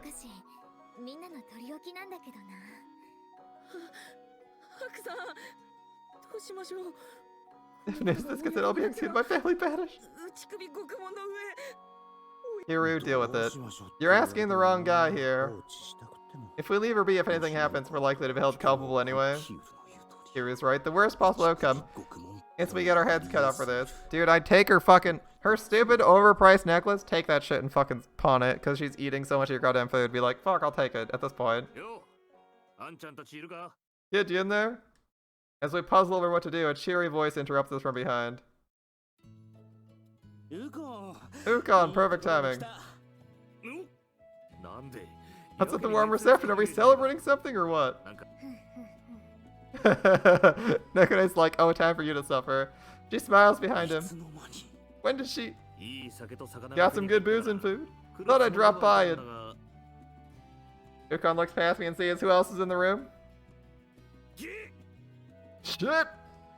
And suddenly he gives a bark of a shout I'd never expect to hear from him, clearly taken off guard. What's all this now? Anju looks over Ukon from her lounging position on the couch. Oh, who's this then? Who's this? Ukon clears his throat, kneeling before Anju with a bowed head. Princess Anju, huh? I'm called Ukon, a humble mercenary at your service. Ukon, is it? No need for formalities in a place like this.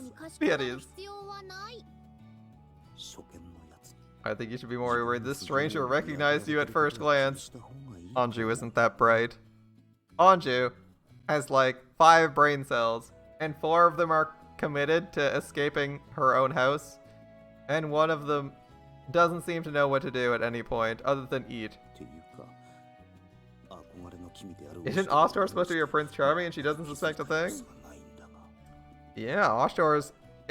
his disguise held up at first glance, and she's had personal interactions with Ostor as his Ostor self. We'll see how well it holds up. It probably gets given away in this conversation. Alright. Nekone? Ukon turns to Nekone with a mixed expression, wordlessly asking what the hell's going on. Nekone doesn't say a word, simply aiming a curt gesture towards Anju. So that's what's up. Ukon sighs and briefly looks up to the heavens, passing me the gifts he bought, and leaves. He's like, I like how Ukon's just like, actually, fuck this, I'm out, and leaves. Shortly after his departure. Your Highness?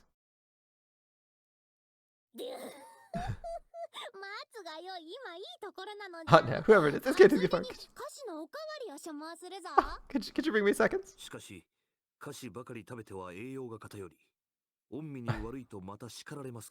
I fear consuming too much of this sort of food will be detrimental to your health, Highness. And you choose now to bother with that revelation? Perhaps observe that I'm reading and get...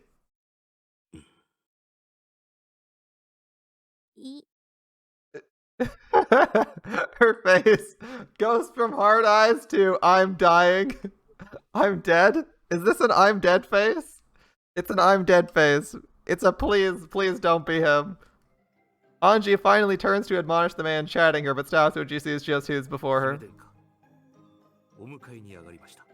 Your Highness, I've come to escort you back to the palace. Ashtar bows deeply, kneeling in front of his princess. Ashtar. How may I be of service, Your Highness? What are you doing here? As I stated, I've come to escort you back home.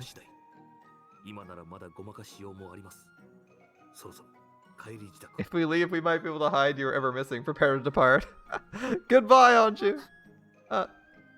Anju seems to notice for the first time her gown is splayed and hurriedly tries to straighten it.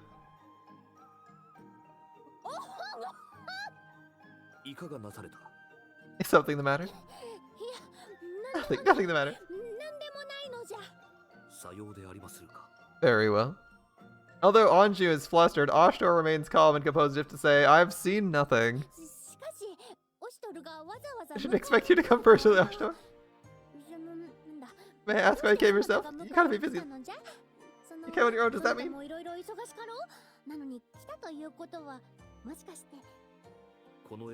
It's Imperial Guard of the Right. It's my duty to see to your safety, Highness.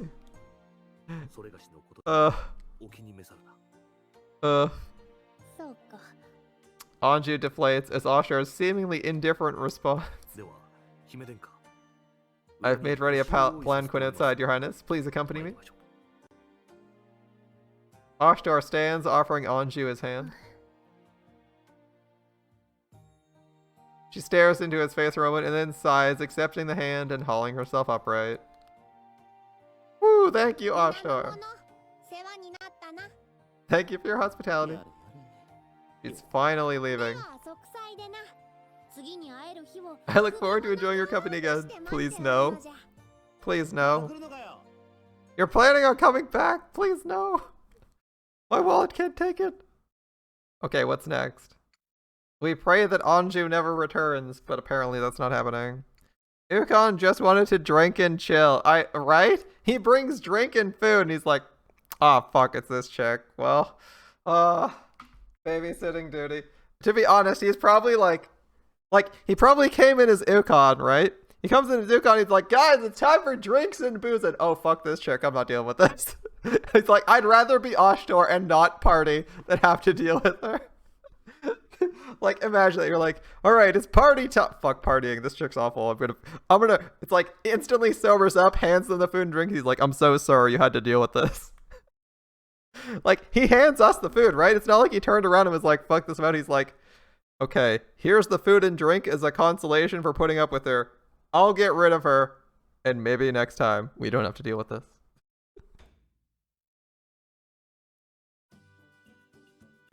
Moku, moku, moku. Everyone's sharing a freshly made batch of Rulu. Kuon's enjoying it. Oh, I doubt I'll ever grow tired of this stuff. Sincerely. Rulu has been getting a reputation as the Hakurokaku's signature sweet. People come just to ask for the recipe. As a result, we've been seeing it sold in tea houses around the capital more and more. I made some tea if you care for some. That's really so considerate. Sit down and have a bite, Rulity. Take it easy. Got any milk before I... Rulity offers a jug of milk, an essential part of drinking tea in Yamato. I guess so. I take the jug and pour a helping into my tea. Anyone else? Anyone else? In the end, I consider the Rulu in my hand. It was a success and all, but we failed in our original goal of making a sweetener. Why didn't it come out like we wanted it to? Didn't you say something about burning it every time you tried? You didn't experiment with distance from the fire? Perhaps boiling in water? We tried, but it took too long. The temperature never got high enough for those methods. There might be a perfect optimum temperature. We can't get that much control out of a cook fire, though. What if we cool it instead of heating? The stuff that sinks to the bottom, that doesn't burn yet. Yep. Can't you heat that up then?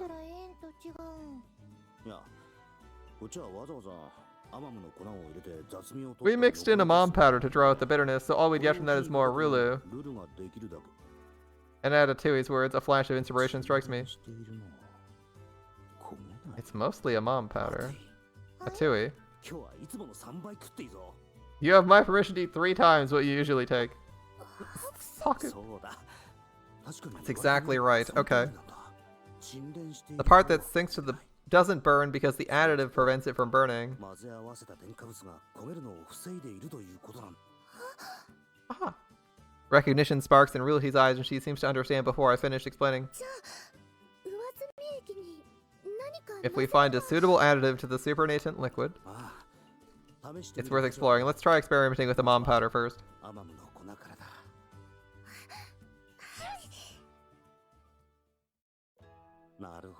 Interesting, as we suspected, cooking it with an additive doesn't burn it at all. Okay. Using a mom powder makes the flavor bland. You need something that's neutral. It becomes lackluster next to Rulu, but we need to kill that bitterness. Gotta be something we can add that doesn't change the flavor. Flavor's excessive. Try balancing it. Good call, Kuon. Add something else? Okay, if we add something else. But what kind of flavor? I glance towards Rulity, thinking carefully. The milk? Realty fidgets as my eyes fall on her, flustered. There we go. The milk jug. Could you bring that over here? Milk, okay. Realty nods and retrieves the jug. Mix that with the liquid. Understood. Realty follows my instructions and pours slowly, stirring the milk while heating. Mix it evenly. Everyone crowds to watch our experiment, intrigued. That would never happen when you're actually cooking.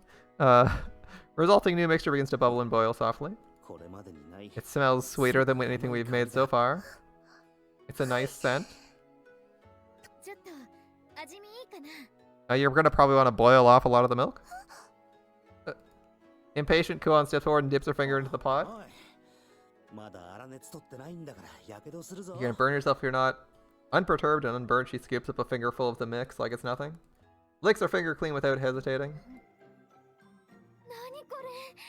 That's tasty. Really? Atui follows suit, dipping her finger in, wincing a little at the heat and sampling the mixture. We got our sweetener. She proceeds to suck every last drop from her finger, and at their reactions, Nekune and Rulati step forward. Hot. That's what you get for taking so much at once. It looks so good though. Soft and delicious. Here, Nekune. As Nekune nurses her burnt hand, Kuon offers her a freshly redipped finger. Say ah. I wish Kuon would feed me this sweet substance off her fingertips. Nekune blushes fiercely, but obediently eats off Kuon's finger. It's quite tasty. Care to try? Atui playfully dips her finger again, mimicking Kuon and bringing it to my mouth. Haku, why? Oh my god, can you imagine spaghettiing when someone's like, ooh, try this? Like, Atui's dipped her finger in the sauce, and it's offering that, and you're just like, nah. Don't be so modest. She's whining. She's gonna shove it in my mouth no matter what I say. Oh well. I steal myself and eat off her outstretched finger. That is pretty good. Right? It has a rich, milky flavor balancing out the rest, bringing a smile to everyone who tries it. Very nice.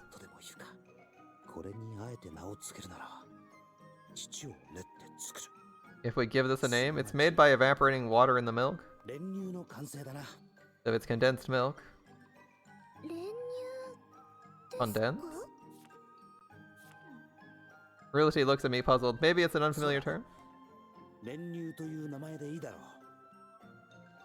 Condens, we'll call it that. A mysterious name for a mysterious flavor. See, I like that he actually gave this one an okay name this time. Another notorious sweet to be the pride of the capital, Haku. This stuff will actually keep. It'd make a good gift to other cities. Don't go bad? That's good. Only you stay in the kitchen instead of lazing about. Be of greater use to the Empire. I'm sure it'll lie in all the store's shelves soon enough. I'd rather be eating than making it. Why is this guy not selling licenses to make his products? This guy could be making an absolute fucking killing. If only he wasn't so lazy he doesn't want to make money. Hire a business to make this stuff for you. They sell it at a profit, and you keep a portion of the profits. Make shit tons of money. Come on, dude. With that, I reach for the pot to take some more, but... I'm surprised Kuon and Atui could just stick their fingers right in. Realty notices me hesitating and blushes. Making up her mind, she holds out her hand for me. If you'd like. Oh. I falter for a moment, but decide to accept her offer and eat. It tastes a little different each time I eat it off someone else's fingers. Take a glance to the side as I eat from Realty's hand. Everyone else in the room is looking at us. Oh boy. I decide to pretend not to notice.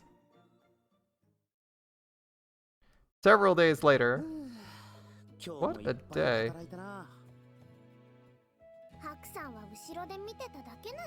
All you do was watch us work in the back. I had a lot of work on my mind. Like what? Genius though you may be with confectionaries. Or lazy bum when it comes to your real job. Hey, we're inventing great sweets. Right man for the right job, as they say. Of course, he's always misusing his phrases, Nekone. Because he's lazy. Nekone sounds exasperated, but her mood seems to recover pretty quickly. At least there's one thing you've done I can appreciate. I have something to look forward to treating myself to after work now. She happily opens the door, she said this, full of anticipation to find... An outraged tantamount to treason! What? Highness?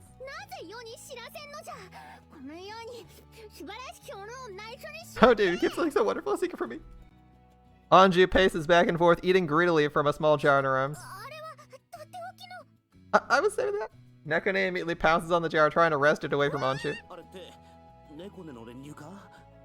Is that from Nekone's stash of contents? How did Anju get into it? I appreciate the hospitality. I'll even overlook your tardiness in light of this.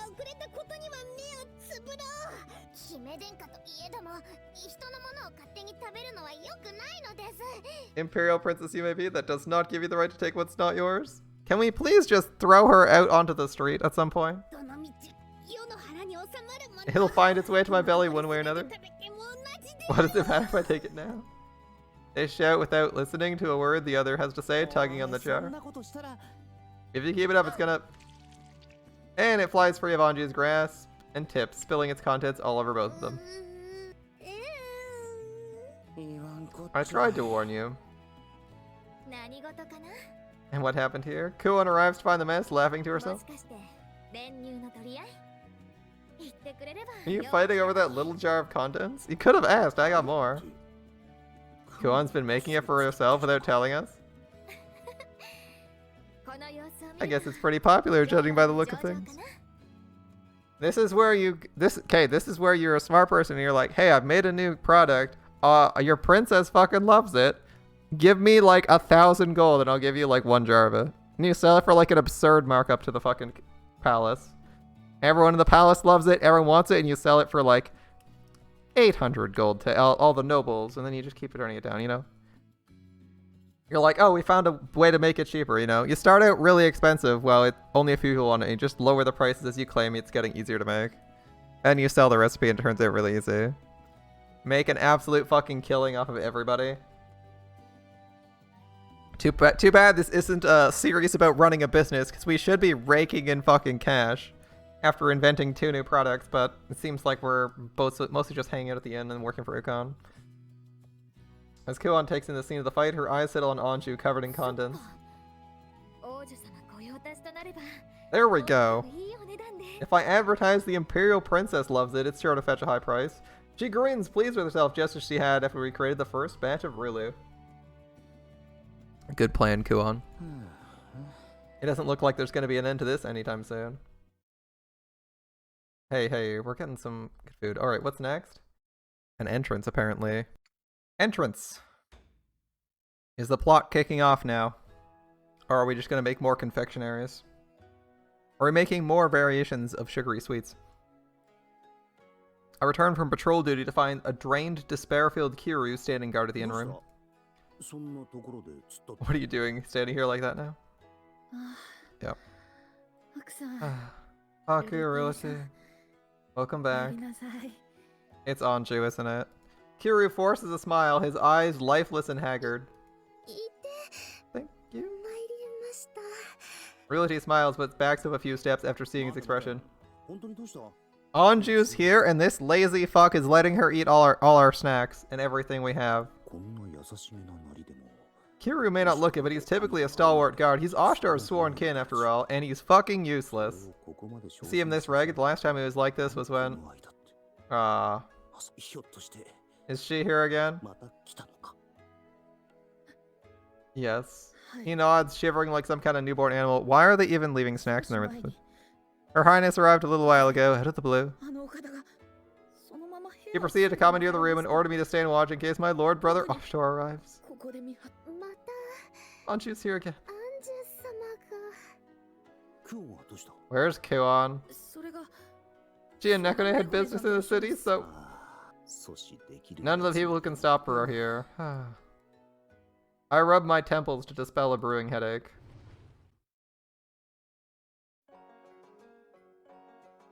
I open the door and there lies Anju, snacking and reading on the couch as always. And I really don't want to hear her laughing like that. Oh no. I'm just gonna let her dialogue go through. Upon seeing Anju, Ruity turns pale as Kiru and begins to fidget. How did she? I thought it hit it more carefully this time. Such friendship, such hard work, victory for men, and then it's wonderful. Who would have thought a world could exist like this? She kicks her legs idly as she lazes. I'm getting the feeling I'm hearing things no princess should be saying. I get the feeling someone should smack this princess. How bizarre, that proud, elegant Princess Kuana and I saw on the day of the Nativity Festival does not exist in real life. Reduced to this, how the mighty have fallen. I would have thought her encounter with Ashtor last time embarrassed her too much, but here we are. You know she's gonna be back. Forget princess, this is questionable even as a common city girl. Only I was stronger, this wouldn't have. You got manhandled by Anju? Seriously, dude? Besides me, he hunches over in shame and pain, clutching his stomach. Looks like you got it tough. Not that it matters to me. We're back. What's going on here? Kuon arrives and takes one look at the maid's room. What you should do is be like, kick her out and be like, if you ever come back here without paying for literally everything, we're gonna fucking throw you out every single time we see you. Oh, your highness. Nekone arrives behind Kuon, a furrow in her brow at the state of the room. Oh, if it isn't Haku. I've returned as promised. As promised? I can feel Kuon and Nekone's eyes on me like daggers in my skin. I never made a promise like that. Stop looking at me with your puppy dog eyes. It's not my fault.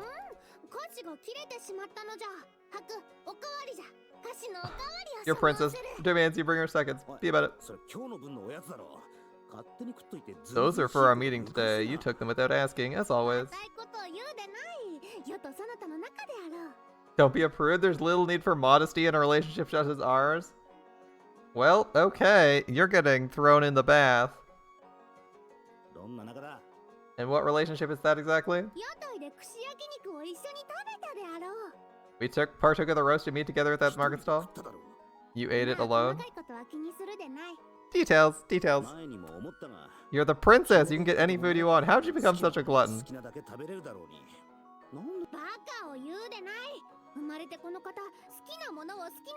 I'll have you know my diet's strictly regimented since I was a baby. Eat your vegetables. Eating too much is bad for you. Avoid sweets. Wait, isn't that just the normal requests? That's not even... When I expressed my desire to eat sample skewers, they said vulgar food's unfit for me.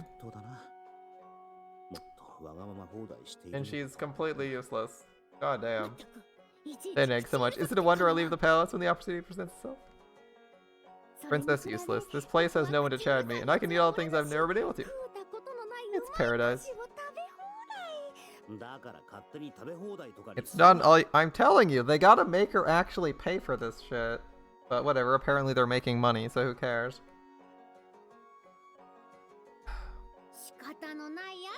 If you desire wood, I'll bestow on you, if you fetch me seconds. Once more, she produces that fine gold necklace of hers studded with jewels. Just take it. Dude, Haku, just fucking take it and pawn that shit. Be like, fuck you, we're pawning it. Against Cappy Hop, Rula Tikachu. It's okay, so she'd never find it. Realty? Oh, yeah. Something bothering you? Nothing. You say so. I'm sorry to ask this. Could you get us something? Doesn't have to be anything expensive. I'm sure we have some of that bargain stuff left. I don't think we're proper. I think Anju is. What's a bargain? I demand to sample it. Bring it here. You're gonna get fat with all this eating and lying around, you know. What are you talking about? She walks all the way across the city to get here. I decide not to hold my tongue, a little irritated at taking orders from this brat. Don't worry, it's impossible for me to grow fat. You don't gain weight easily or something? Keep talking like that and... No, I won't grow fat. I'm a divine scion, the progeny of the Mikado and not a farm animal. It's an auspicious bloodline. My body is blessed such that it will forever remain in peak form. Oh, so like she literally doesn't care. Why on earth do they care if she eats her fucking vegetables then, if she's gonna always be in perfect form?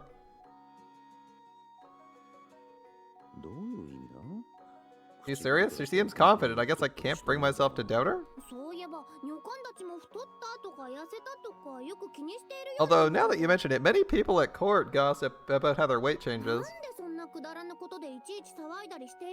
I don't know why they would concern themselves with such trivial stuff. Just turn around and be like, yeah, you know that old fat guy? See, if you're not a scion and you eat a whole lot, that's how you turn out. Kuon dying. I could probably cut the tension in the air with a knife right now. Kuon's smiling, but I can see her eye twitching, and Nekone's lips are shut tighter than a vault. I'll go get those snacks now. Realty seems to sense it and finds a reason to excuse herself. I'll come with you. I feel bad. Hey, Haku! Reading the room for once! Good job, dude. Thank you. After Anju's never get fat declaration, I don't want to be in here with Kuon. Yeah, good call. That is the first time Haku's actually made a tactical exit and not fucked it up. Excuse me, ma'am. As Realty and I head for the kitchen, a smooth, composed voice hails us in the corridor. We turn to find a woman approaching us. Her gaze is cool and collected, and though she's shorter than me, she feels as though she's looming. She's like a quietly towering mountain. Ah, it's the bodyguard. Who's she? Some new guest? I haven't seen her around. I'm Munachika, looking for someone named Haku. Have you seen him? That's me. What's up? This is the bodyguard for the princess. Lord Ashtar instructed me to find you here. Oh, Ashtar. Where have I heard that name? He knows Ashtar and carries a presence. Can't be an ordinary person. Oh. If it's alright, may I shake your hand? I mean, never mind. I'm not so lofty as that, kid. Of course. Munachika offers her hand to Realty, smiling politely. Thanks. Realty's a fan, I guess. Clearly hesitant, Realty shakes her hand. Someone you know? Hey, look up to her. Someone Realty looks up to who knows Ashtar. Someone famous? One of the 8 generals. I've come to escort the exalted personage currently taking refuge in this Hakurokaku Inn. I trust you understand what I mean? Ah. He's talking with the princess. Well, she did say Ashtar sent her, but taking out her without checking could have consequences. Anju is the princess. If she's kidnapped or killed on our watch, it's on us. Then again. Realty, I'll guide her to the room. Would you mind getting the snacks? Good call. It doesn't feel as though this Munachika is scheming anything if Realty recognizes her. To be honest, I don't care who she is as long as she takes the little gremlin off her hands.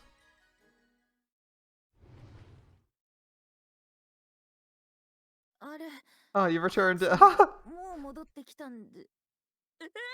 for Kiru. He's so faint of heart. Why so surprised? That's... Oh, don't worry. I found a solution to all our troubles. What are you... Excuse me?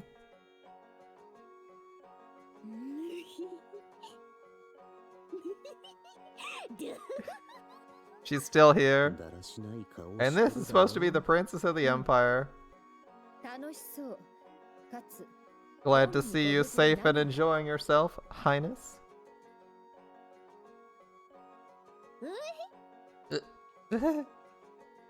Princess is not paying attention. Anju immediately freezes in place. Although that slovenly smile remains plastered on her face, she begins sweating profusely. Can't be. Oshtor Center, perfect. She slowly shifts her head to look at us. The next moment she scrambles into the nearest corner of the room and cowers in fear.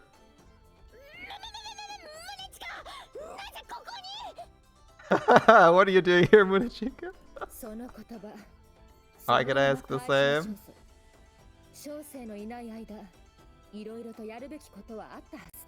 I've prepared a suitably fulfilling curriculum for you to study, and instead you come here.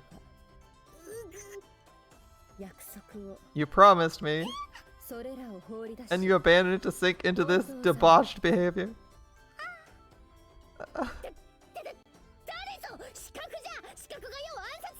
Someone assassin. A brigand threatens your princess's life. Someone help. Wait, aren't you just a poor city girl? I can all but feel everyone else in the room sharing the same thought. This girl is hopeless. Her behavior reminds me of when Haku tries to contrive excuses to Kuon for his slacking off. Haku, taking a hit. Unperturbed by the outcry, Munechika muses quietly to herself. I see no assassin, Highness. Are you referring to me? Your jokes you do far. As governess, I think some discipline's in order.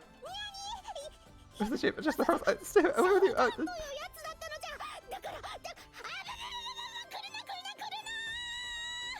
Time for Anju to suffer.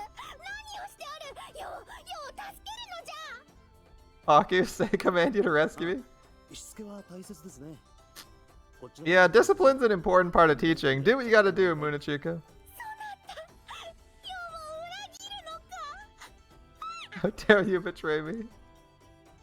Munechika seizes her mid-sentence and puts the girl firmly over her knee.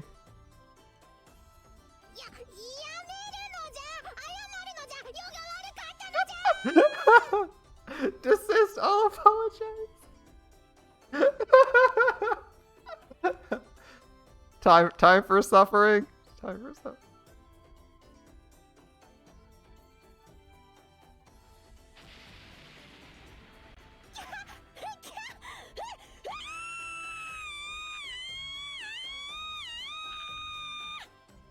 We can listen to Anju's screams all day. This is great.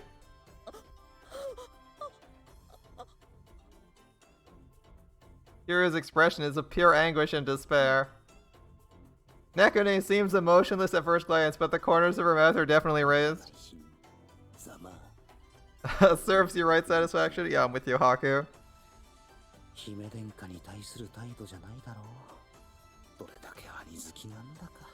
Just how protective of Oshtor is she that she has this attitude towards the Princess of the Empire?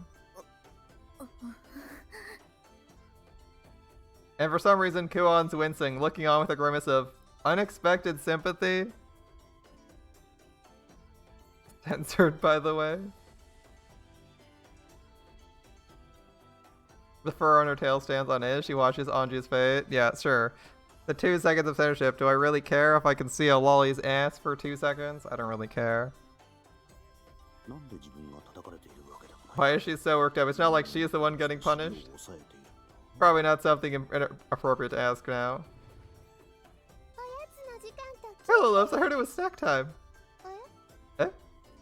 Atui throws open the door with the worst possible timing, freezing at the threshold. So to begin, we'd have stacks of tea for everyone. Uncensored, we get a bare ass. Okay, well, I assume if we installed the uncensored mod, we would have had the holy beams of light removed for the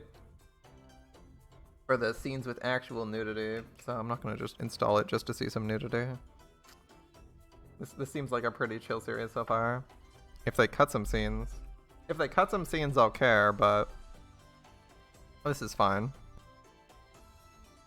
Reality, returning from the kitchen, also freezes in place when she sees what's transpiring. And this is just farcical now. We've treated the princess pretty poorly, but this is a whole other level. My stomach. No, he's just saying my stomach again. So, you're not the princess. You're the princess's governess? In charge of education and stuff? Okay, now you ask the question, why the fuck does the princess not know what money is? Unworthy as I am, my liege has appointed me to be caretaker of his daughter.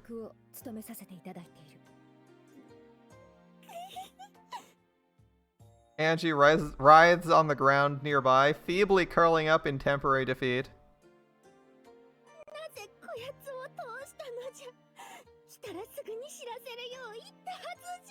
I demanded you to tell me when unknown visitors arrived. She glares reproachfully at us as she says this. My apologies, but your orders were to inform you if Oshto arrives. You didn't say anything about Lady Moonchika. You'll regret this, all of you. She continues glaring at us, hot tears in her eyes. Kiryu's sensitive stomach contorts audibly. Your Highness, let's away to the palace. I don't want to go. You can't be serious. I cannot brook such disobedience. I'll die of boredom in that wretched place. There's no one to talk to, no fun books, no snacks, nothing. You want to stay here?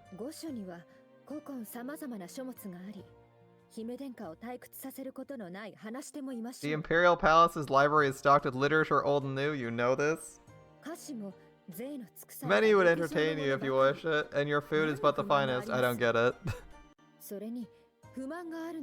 You're dissatisfied with the environment? All you need to say so? Listen, Miss Spoiled Princess.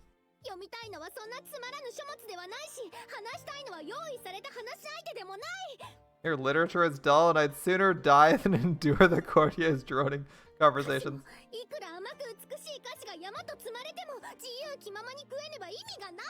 No matter how fine the food, if I can't eat it freely, what's the point?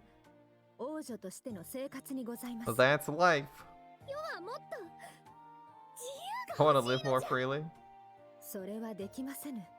That's a privilege you can't have. You traded freedom for all your authority and unlimited budget. Why must you be so difficult? It must be why you haven't found a husband. Wish! And without a word, she raised her hand threateningly. Anju dives under a blanket and begins shaking. I felt a chill down my spine. I just felt quite the chill. There, Munechika. Oh, it's Munechika? Munechika? Okay. Munechika. I'll see if I can roll that a little bit smoother. Kuon seems to feel sorry for Anju somehow and steps in. She's at an age where she wants to explore new horizons. Can't be helped. You understand my feelings?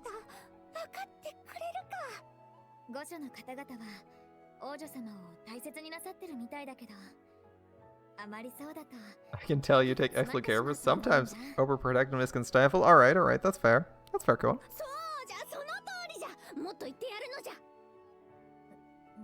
Heller.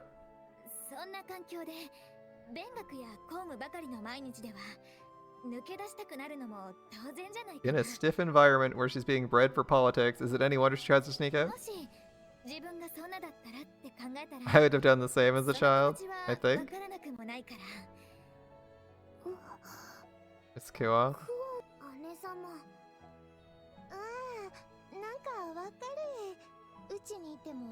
Poor life is really boring. All your friends treat you with caution. You're rich as fuck, get over it. You can demand anything of anyone and you have infinite wealth. Fuck off. Super first world problem. This is the 1% of the 1%'s problem. I have too much authority and too much money. Life is hard. A little, I suppose? We understand a little? Sure. Anju looks at Ko and flutters. A good person, I have to include. I had difficulty trying to discern your intentions. I took you for a shady, secretive woman.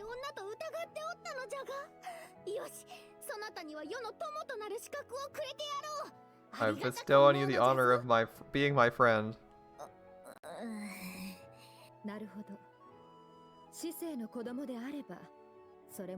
I understand what you're trying to say. This behavior is excusable for a commoner. There's only one imperial princess. She needs her dignity at some point.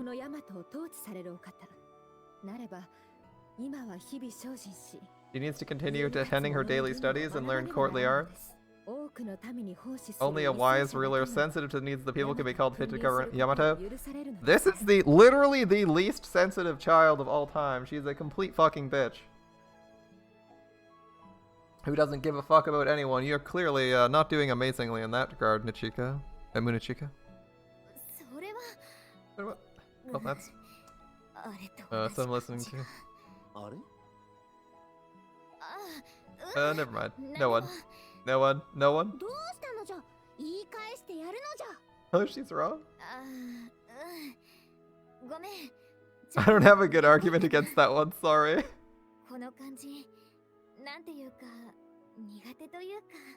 The feeling she gives off is not the kind of not very good with. Really? Hard to believe Kuon's unflappability has its limits. Apparently it does.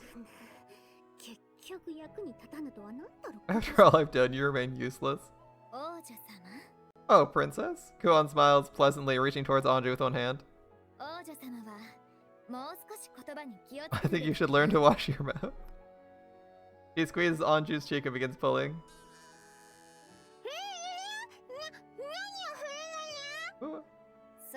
You said we're friends, right? There's no need for me to be reserved. After all, friends aren't shogi tiles for you to command or dolls to manipulate. We're equals now. Aw, you goofed. How dare you? Anju reaches for Kuon's face and pinches her cheek in turn.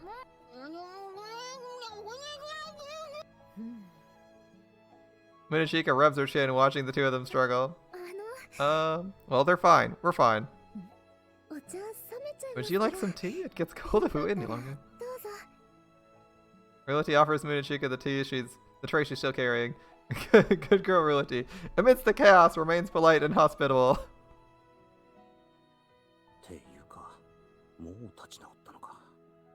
Kiryu looks like he's pulling himself together, but Rility composed up quickly. Chalk it up to the girls having more mental fortitude. I think it's just Rility only having one mode. Panicky or completely neutral. Alright. Or like timid. Sorry, panicky or timid, pick one. Munechika accepts a cup and lifts a confectionery from the tray and takes a small bite. In that instant, her eyes snap wide and she looks down at the little cake with wonder and awe. He quickly begins pushing more in her mouth eagerly. The mountain of sweets prepared for Anju begin to grow smaller and smaller by Munechika's hand. What are you doing? Those are meant for me. The princess releases Kuon's cheek to rush over to Munechika. The rest of the room stands dumbstruck watching as the farce plays out. Yet another one. What are you doing? But what? The princess? Lady Munechika, everything? You're asking me? Fucked if I know. This behavior is unheard of. I expect for the princess, but the lady? Is she famous or something? Rility seemed pretty worked up about meeting her. Surely you know she's not a glorified babysitter? Isn't that her job though? One of the 8 pillar generals? Yep. The Mikado appointed her as guardian himself? Alright. I thought I heard her name before. I would have thought it impossible to find anyone in the capital who doesn't know her name. Sand? Wasn't really able to get a good look at her during the Nativity Festival.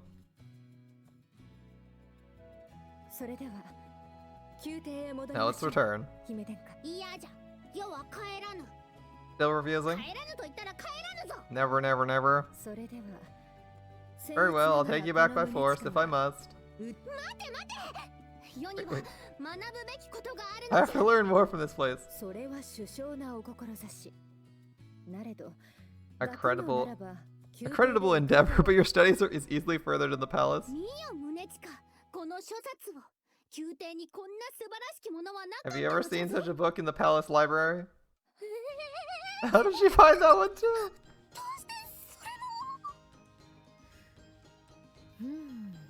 Muchika takes the book Anju is proffering to her. She opens it, begins to skim the contents. And as she turns the pages, she stares deeper and deeper into them, absorbed.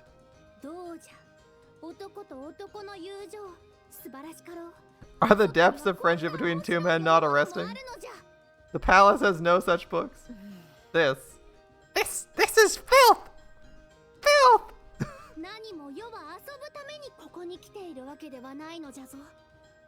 I do not come to this place for mere distraction and indulgence. I come that I might broaden my horizons. Alright. There lies an abundance of knowledge I fear I can find nowhere within the palace walls. That's not what you were saying 1 minute ago. I understand. I am moved by your passion to find learning experiences in all things. That means... I will inform my liege of your devotion to practical studies, learning from the common folk. Yes, well said, well said. Now, if you return the book to me... I'm afraid I'll compensate this particular volume, Highness. What? She pockets the offending book? What? I will return it after discerning firsthand which parts are too stimulating for your Highness. The book's actually...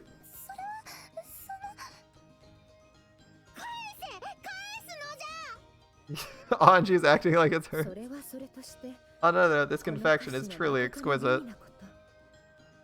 He coolly turns away from Anju to sample another one of Rulati's sweets. It's not even your book, Anju, you fucking thief. Actually, it's mine. My stomach. Shut up, Kiru. Swear, just throw him out of the room. He's been doubled over this entire time, and Rulati looks to be at a loss, tears in her eyes. Kuon glances toward him with a look that says do something, and Nekone rapidly nods her agreement. What do you want me to do? Really, your cooking's always so delicious. Atui joins Munachika, continue to eat without a care in the world. Kururin? You want some? Oh right, her hat's called Kururin. No, I don't like Kiru. The main gimmick of Kiru is to just sit there and go, my stomach! Oh, my stomach! And double over. Much like he does when you field him in combat and he dies in one hit to basically everything. The only upside is, at least when he's in combat, he does a lot of damage from a distance. Kururin wobbles in place looking fearful as if he might be eaten just as easily. Speak up, Haku. Speak up, Haku. Haku has given up. Okay. What's next? Oh, another mystery. More with Anju, I assume? Since the top route has been consistently the Anju route. Yep. Pardon me. Oh, hello. One afternoon, Munachika suddenly came by our headquarters. I recall you're here a while back, weren't you, Miss, Munachika? Okay. The general takes care of the princess? That's you? And that's Atui. Atui? Pleasant surprise spreads across Munachika's face upon hearing the name. Lord Soyan Keku's daughter, correct? Oh, you know about me. I owe a great deal to my lord Soyan Keku. He taught me much when I was a novice. Oh, none of that, please. I like her pose here. She looks so cute. She's just like, no, no, no, no, no. No, no, no, no. Nope, nope.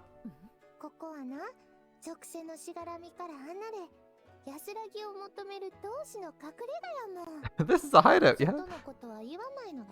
For those who want to shred all the politics and milords? I see. My apologies. Quit making stuff up about this place, Latui.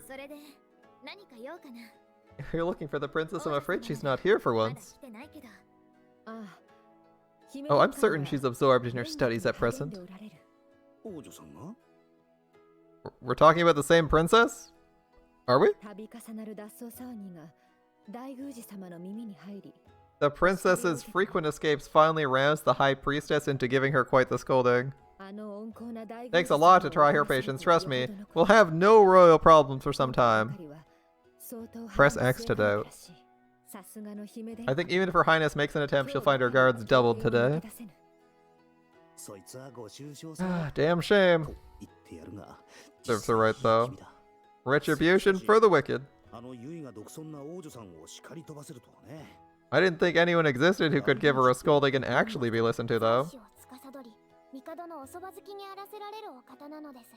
The High Priestess is the handler of all spiritual affairs in Mikado's court, and serves as the Highness's tutor. I thought that was you. Yeah, what happened? It would be disrespectful to claim the title myself? Okay. I merely take over certain duties when my responsibilities as general do not consume me. Okay. It's fine. And you're here because? Shouldn't you be near the princess if you're a bodyguard? Michika glances at the ceiling for a minute. It's rare to see Your Highness working diligently. My presence would only distract. You're here for sweets? More importantly, as Yamato's future ruler, it's paramount she understands its people fully. Equally paramount is the princess's safety. I've come to assess the security of this inn. I see where you're coming from. Maybe we should call the princess here first? It's a matter of secrecy. National security. Speak of it to the princess, you... Utmost secrecy, my ass. You're digging your own grave here. Give her a break, Haku. Go on. She came all the way to pay us a visit. Let her in. Let's be nice. Thank you. Have a seat. Alright. Trailing behind Kuo, Michika pauses as she catches sight of something. What's this? Her eyes fall on the plate Atui's holding. Oh. Just some Rulu getting real popular around the capital? The sweet I've been hearing so much about? It looks like a fruit from the south. That's all you've been having for snacks lately, Atui. Taking a liking to them? They have a texture like Kuririn, you know? Rest in peace, Kuririn. One day he's just gonna get nibbled on. Here we go! I wonder what the texture would be like if I ate Kuririn, though. See? I said, rest in peace, Kuririn. Come on now. He's gone all pale.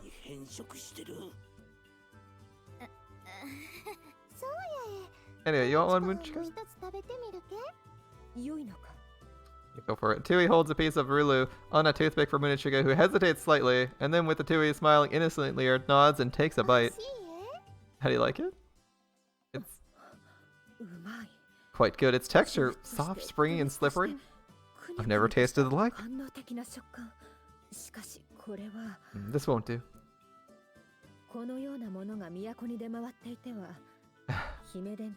How could Her Highness concentrate on studying with temptations like this around? One must know one's enemies. I make this sacrifice. I make this sacrifice for the well-being of the princess. Nom nom nom nom nom nom. Oh my. In a matter of seconds, Atui's entire plate disappears. Decadent indeed. Thank you for the Rulu, Lady Atui. Munichika clasps her hands together as a sign of thanks. Oof. Rulu? Was I not supposed to eat it all? Don't worry, there's plenty more where it came from. Oh, hello, Miss Moonshine. Rulity appears in the doorway. Really perfect. Can you bring some more ruler? Did you eat all of it already? Not exactly. You did? I didn't. Can you make more? I don't have any more ingredients for it. Oh, there's none left. Alright, we'll pick up a lot more tree sap next time, okay? About that, due to Rula's popularity, sap extraction's seen an unprecedented spike. Small forests around the capital have suffered severely. Extraction is now restricted. I guess that's what happens when it's people instead of just ants. That has me thinking. If you like sweets, you can try these. Ability offers a different plate to the detected Atui, and on it a batch of confections, crisp, golden, and round. Oh, what's this? Cookies? Cookies! Cookies! Come on! A new recipe. Oh, they turned out well. As you said, Haku, the key was to fine-tune the temperature. Ah, I recall you working on... Sneaking off to the kitchens earlier, working on something new? A new sweet? Sort of. We tried baking some thinned amam dough with condens, filling a gap in the middle. Oh, that sounds really nice. It puffs up when we bake it, so we're calling them puffs.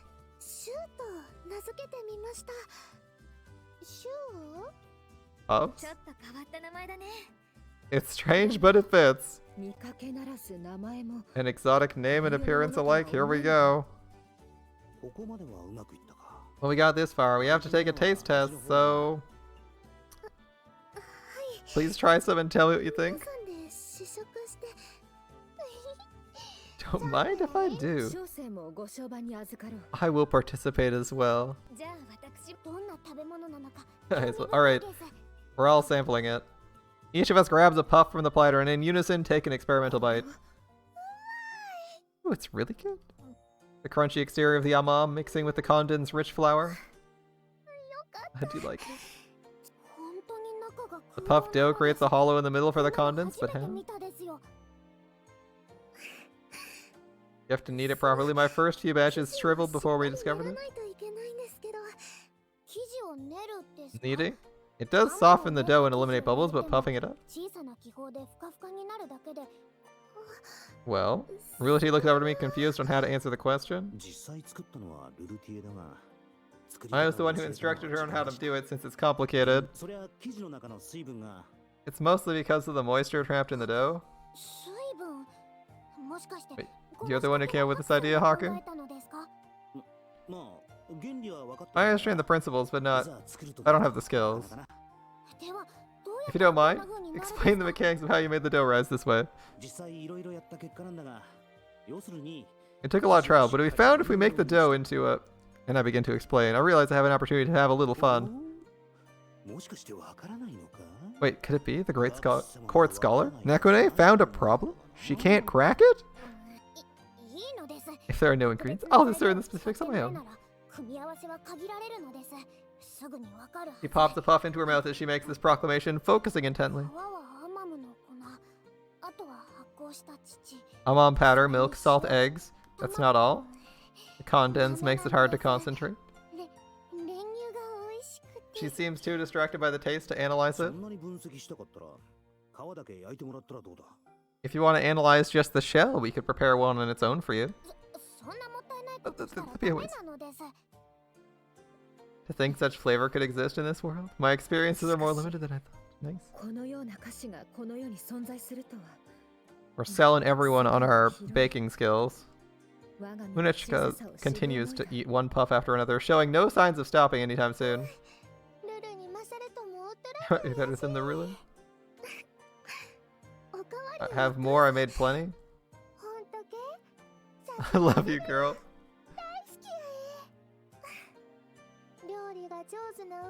You could cook anything. What did I do to deserve you? You're too good to be true. Can I marry you? A new romance! A new romance! We're starting on the Yuri shipping train. A Tui and Rilu.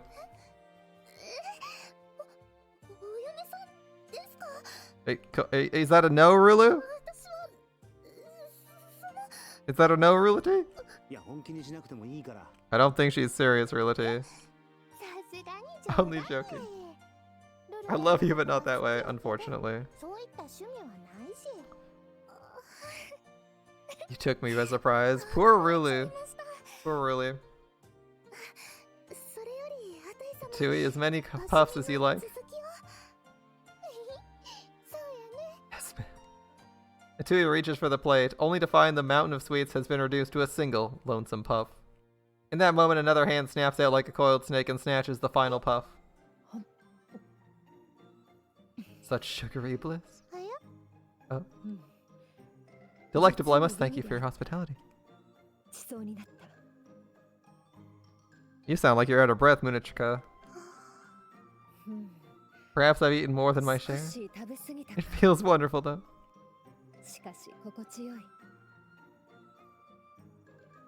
And with that, she finds a couch to sink into, visibly relaxed. Atui continues staring absent-mindedly at the empty plate. I feel a bit bad for her. Kuon holds about 6 or 7 puffs in her hands as she said it. Kuon knew what was coming. Kuon's like, these are disappearing fast. I'm gonna get my own stockpile. You could, I don't know. Share? Not that I'm sharing my stash. Perish the thought. Really? Sorry. I used all the ingredients, and since Rilu and Puffs use the same ingredients.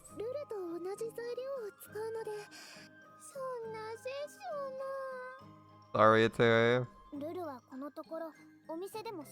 Rilu has been very quick to sell out of local shops. I hardly expected this popularity to boom to the point of damaging the ecosystem. Really, I can't help but wonder if there isn't more to the issue than that. Mysterious. I think you might be overthinking it.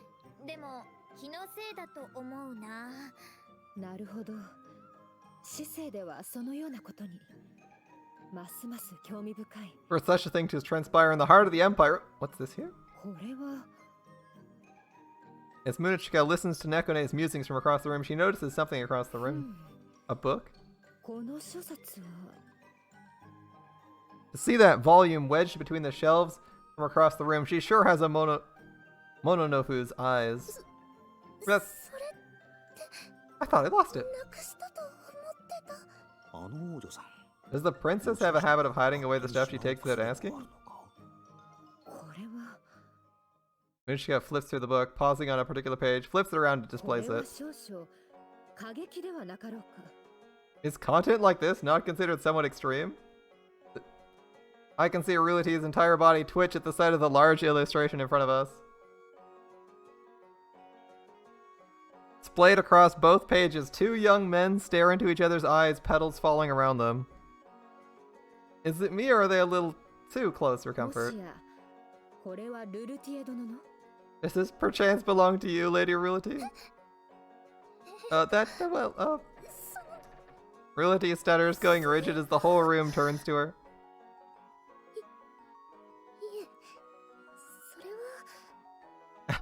Oh, dropping it on Anju. Miss Anju must have left it here? Riliti, come on! That's the worst answer she could have given. The room fills with silence. Her Highness?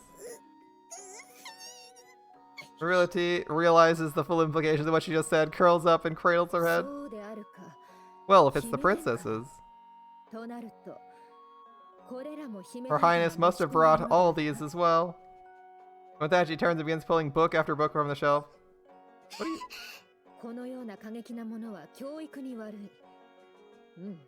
Confiscating these volumes, I've concluded that such material is far too stimulating for her.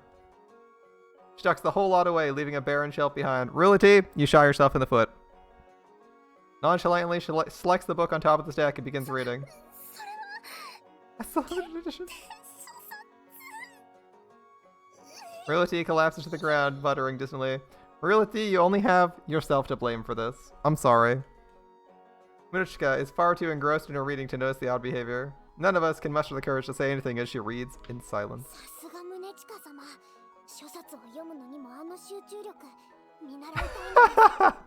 And she's like, such singular focus on one book. I expect nothing less. Nekane sounds impressed, but all I can do is shake my head.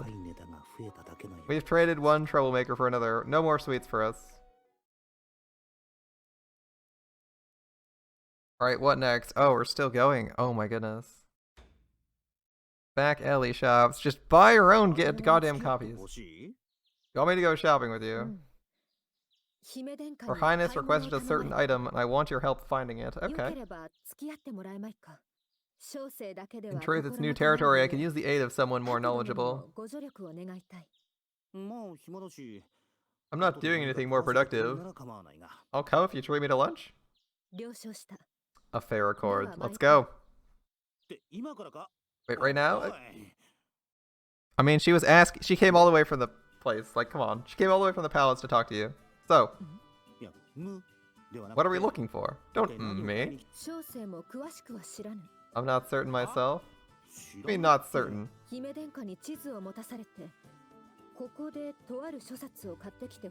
All she gave me was a map to a shop and the title of a book she wants. Her Highness long hated studying, so this new interest in books is quite the welcome change. She wants the sequel. It seems I'm getting through to her. She's begun expressing interest in politics. Wow. The end of the world's upon us. The Imperial Princess studying or participating in court. Damn.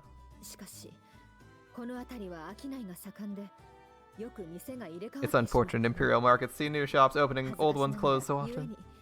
It's an unfamiliar realm for me. I appreciate your help in locating this particular store, Lord Haku. Where are we looking? It should be around here. This is... We turn down a street with shops all displaying books and paintings mobbed by groups of young women. Well, I've been here. This is where Realty came when I arrived.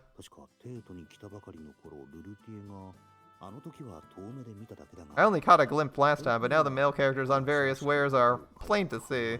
It's a very decorated place, isn't it? He looks around, taken aback by the colorful displays. Mainly the titles have highly stylized covers. It must be popular literature. This is what she's looking for? Wait, why are there only guys on the illustrations? I thought there'd be female characters too. Wait, is that a print of Ashtor and one that looks like Mikazuchi? BL, Ashtor and Mikazuchi? Interesting. They are the twin shields. It makes sense they'd be popular in the capital after all. Yeah, that's where we're going. I'm not sure I get why they're gazing into each other's eyes like Aku is a dumbass. Aku, what are you? That voice sounds like Realty? Ah, Lady Realty. Hi. Fancy finding you here, Realty. You were around here last time too. Brings you here, Sir Haku? Oh, I'm tagging along today. Munishka promised to treat me if I helped her with some shopping for the princess. That's so... Out shopping then? Realty flinches and quickly hides something behind her back, her cheeks reddening. You were just passing through. I don't know, but if she doesn't want me to pry, I'll pretend I didn't see anything.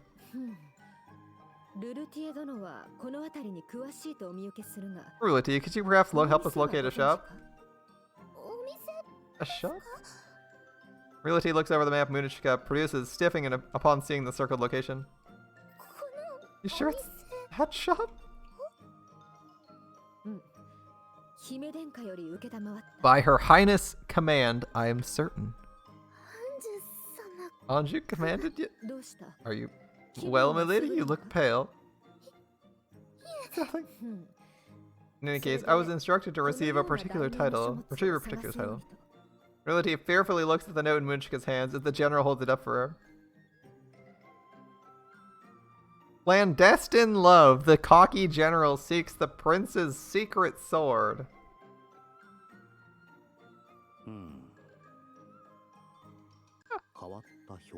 That's a strange title. I guess that's what's popular around here. The name on the note doesn't ring any bells, but realty. Oh, I heard that guy was like, I read the text, what do I do? I'm like, oh, it's gonna be Doshio. Oh. Realty mutters to herself with tears welling up in her eyes. Munichika's gaze on her. Could it be? Of all people to encounter in this place, I didn't expect to find you. I was about to express the same. Rare to find you in the city. An auspicious occasion, come to do some shopping, have we? I've been sent here to handle an affair as part of my duties as guardian. Is that so? I remember this guy. Last time I saw him, I bumped into him and scattered his papers. Right. He's familiar with Munichika. Yeah, this guy's another general, right? Strategist guy. Why do I feel like I've seen him elsewhere? He's strategist guy. He's one of the 8. Hello again, friend. Oh, you remember me. How could I ever forget her model as perfect as a... Forgive me, thinking out loud. I'm suddenly very uncomfortable, and I got chills going down my spine. Pardon me, could you... It's Aurora? It's Rauro! It's Rauro! I've been found out already. I should know better than to hope otherwise. He seems happy despite his words. I'm a fan of your work. If it's not much trouble, would you mind signing this? Realty produces the book she hidden behind her back when we bumped into her, holding it out. Sorry. I don't give autographs in my personal time. Sorry to have bothered you.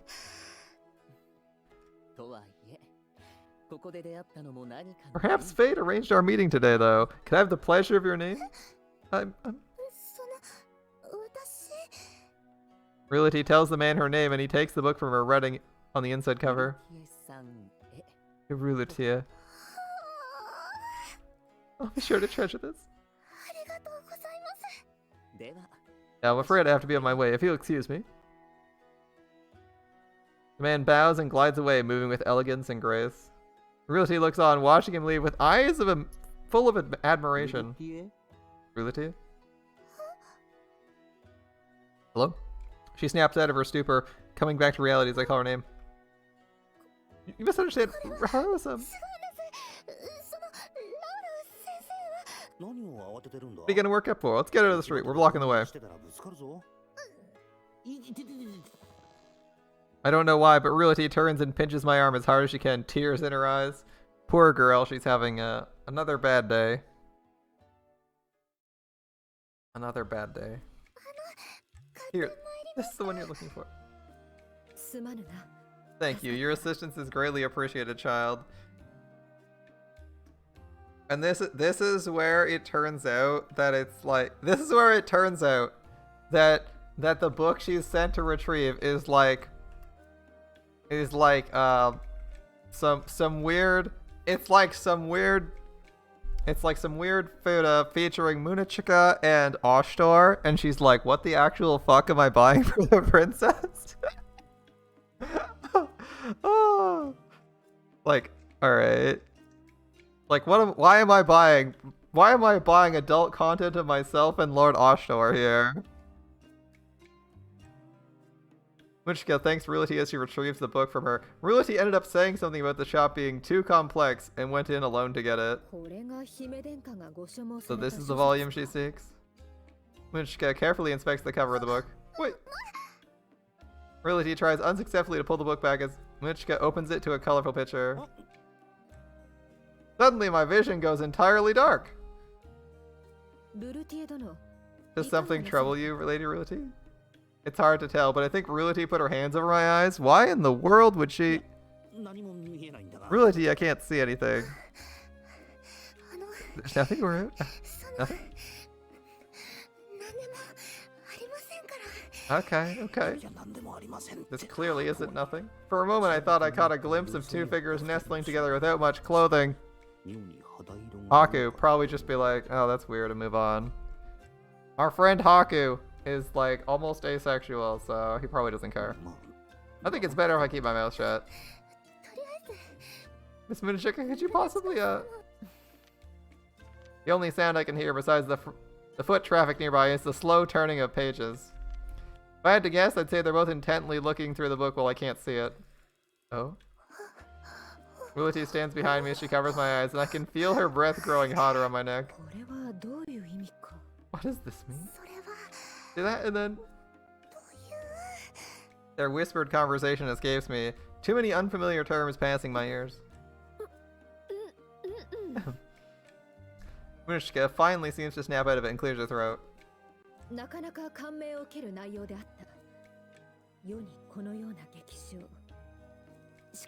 Munishika's like a robot. She's like, one can see why this material is so desired. I had no idea such passion was possible. Her Highness is too young to read books like this. I'll hold on to it until she's ready. And with that, she quickly secrets the book away. Sorry, Anju. Several days later. Is Realty present? I've been waiting for you. Shall we be on our way? Let's go.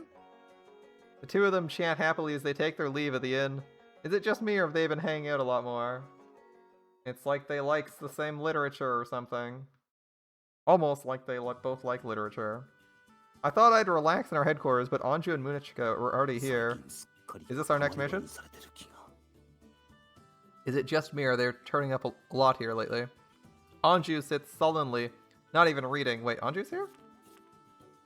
Oh, they're both here. He's not even reading, just snacking and generally being in a foul mood. Must be emotional binging or something. At least appreciate the flavor, but damn, Realty made those. Come on, man. Manners, Highness. Munishika says that, but in the same breath moves to claim some of the snacks for herself. Guardian of the Imperial Capital. This feels like a waste. Such a waste. Leave me be, lest I unchain my anger. Alright, Princess. I know love trolls when I see them. Care to divulge? How did you know? I live for love. I can smell it where it lives. Such incredible abilities. He's destined to be one of the next 8 Paler generals. Get back to me when you've had success in the first place. You have discerned what plagues my mind? Can only be one thing. Ashtor, right? You knew? You knew? Anyone who hangs around you knows.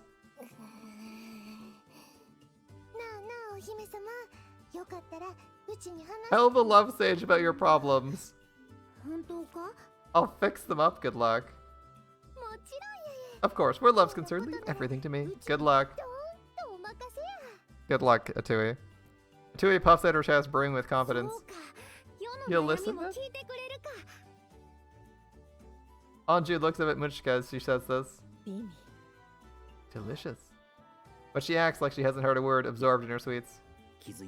I'm sure she heard her fine. She probably doesn't know what kind of advice to give. Good luck, this is gonna be a tough one. I suppose it's her way of showing kindness. As you've guessed, the matter concerns my fashion, Ashtor.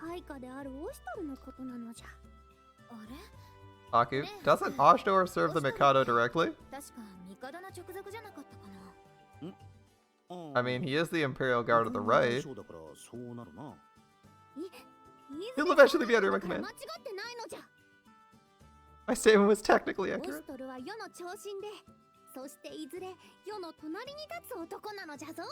He's among my favorite retainers and the man destined to stand by my side one day. That's the attitude I like to see, Princess.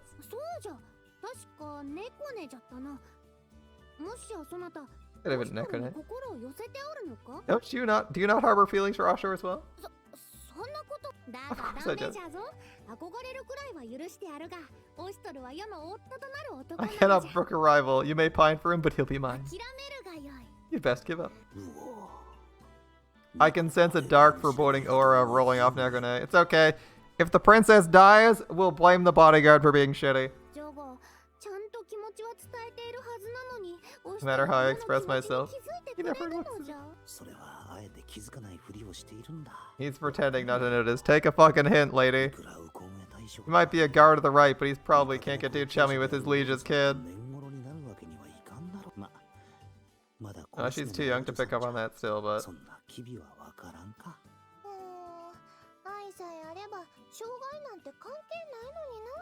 He's like, I have to figure it. As long as love's on your side, no obstacle is too great. Oshtor's a little uptight. Okay. If only he was more relaxed about these things, he'd be the perfect man. Isn't that just Ukon?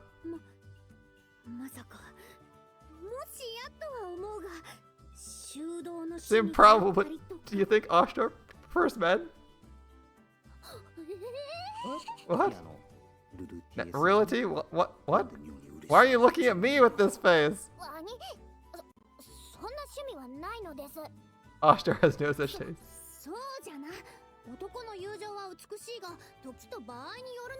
Friendship between men's beautiful, but there's time and a place for everything. Time and place have nothing to do with it, but alright. I remember reading a book about a situation like yours. Atui is clearly the most experienced. A girl who fell in love with its stoic, emotionless man. He wanted to know his feelings, so she began to dream all kinds of ways to test him. Atui, okay. What?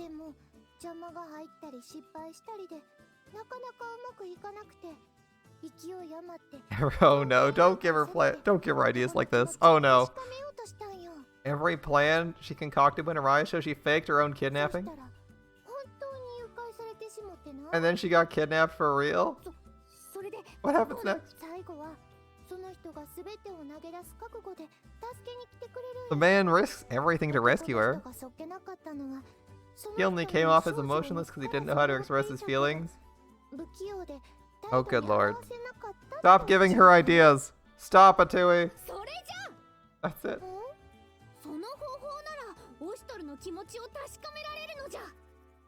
It's such a method of light to confirm Oshtor's true feelings. Oh boy. Riding to my rescue after my capture. Oh, good night, my friend. Good night. And that's when Oshtor confesses to me, Your Highness, no. Anju. Let me speak true. And that's how we become lovers? The perfect plan, Anju. That's what you mean? It's the perfect plan, coming from yours truly, the Love Sage. Your assistance is appreciated. That's not gonna work, Miss Love Sage. Did you say something? Uh-oh. Nope, nope, didn't say anything.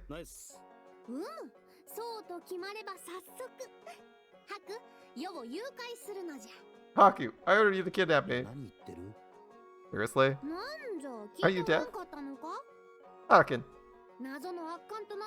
Play the role of sinister evildoer. Kidnap me. Stage a fateful duel with Oshtor. Brandish your blade at me and declare thus.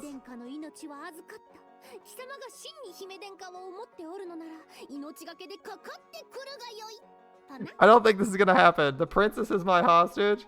If you care for her, come and win her back if you dare. Are you trying to get me killed?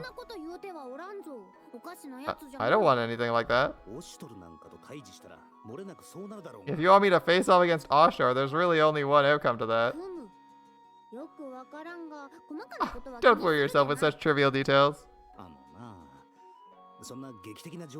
If you want to brew up a crisis, why don't you have Munechika do it? It'd be more convincing for one of the 8 pillars to stage a coup and take you prisoner. Okay, that's genius. We're a genius, guys. Wait, that's a joke. Can't you tell the difference? A stroke of true genius. Minechka! I do not approve. But what? No, she doesn't give a fuck. Do you not understand the weight of the crown? For anything to happen, it would be a serious blow to the Empire. Besides, you'd involve Oshtor or the twin shields in your scheme? Disgusting. If it's only... Will words alone not dissuade you from this? Mineshka lifts her hand menacingly. I just... Lower your hand, please. I have an alternative path. It's a pretty flawless fan play. Alright, Kuon, what's your plan? I appreciate the thought, but I'll decline. Not because I don't trust you, but...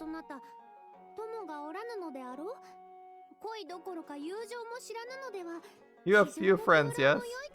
And no love experience? I cannot accept a plan from such a person. Kuon is dead. Struck dead in a single blow. And now she's depressed. I know Anju didn't mean harm, but that makes it worse. Talking about... Look around. Reality, Nekane, Atui. Uh-oh. Perplexing. I only mention it because I recall Haku declaring it as much in a pitying tone. Wait, what are you? I see, that's it. It can't be helped. I'll suspend my efforts on this endeavor. Anju lies down on the rug, flipping a book open with a harem. And I think I'll head out to... Haku, a moment, please. Yes, ma'am. Time for suffering. I was sure my head was gonna split. She's been vicious lately. Why'd you need to talk to me in secret? Regarding our earlier discussion, surely there's something you can do. Ah, you haven't given up, seriously? What kind of girl gives up on the one she loves at first inconvenience? Oh boy, here we go. Yeah, faking your own kidnapping doesn't work. It's the only method you can determine his feelings towards you?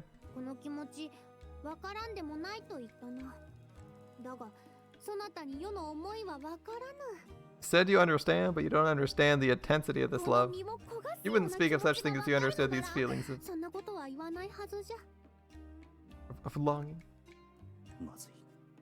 She might go and do something drastic at this rate. It'll be difficult to stop her if she does.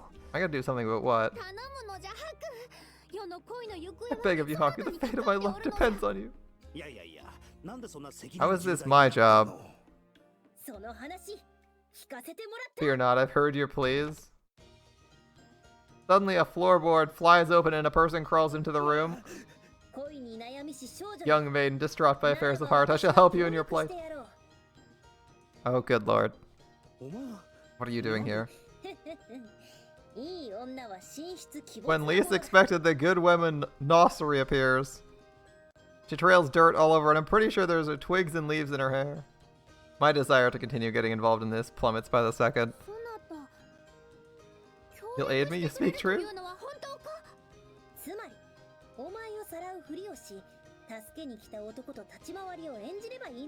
You seek someone to pretend to kidnap you, then to waylay the man who will come to your rescue, yes? And then be defeated in spectacular fashion and make an escape?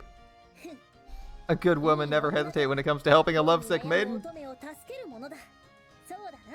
Am I wrong, Ogi? You're correct, my sister. Ah, so you will help. You... Fancy meeting you here. Don't pretend this is a coincidence. You were listening the whole time, weren't you? It was an interesting conversation to be party to. If you're gonna help her, you need to stop, right? Why? You'd have us deny the help we've positioned to render to this young lady? Oh boy. Trust me when I say don't do it. I can't tell them the princess is true. I did. Wait a minute. He works with Ashtor then. You already know, don't you? What could you mean? I'm talking about the girl. Don't play dumb. I know nothing about Her Highness taking refuge here. You do know. You could get beheaded if you go through this, you realize. We'll manage. It's my sister, after all. I'm proud of her. You're not making sense. He's gonna tell Ashtar. Few things are more honorable than responding to a plea for help from the princess. I cannot stop her. Besides, I believe it's too late. When did they... They took their leave while we were talking. That's my sister. Always acting in the manner one least expects. Oki's small, faintly amused smile suggests he's actually enjoying this clusterfuck. Yeah. You seriously? And this is for you. He produced a piece of paper. The rundown mountain retreat marked on this map should do nicely. Escape will be trivial. I'll delay as best I'm able. I can only buy so much time. If you wish to take action, be quick. I look forward to seeing what you do. On that strangely nonchalant note, Oogie disappears without a sound. Would it kill these people to give some thought to the guy who cleans up their messes? Ugh. At this rate, we're all gonna die for letting this get so out of hand. And the only way to avoid this is to rescue Anju before word reaches Ashtar. It's one thing after another. Oh god.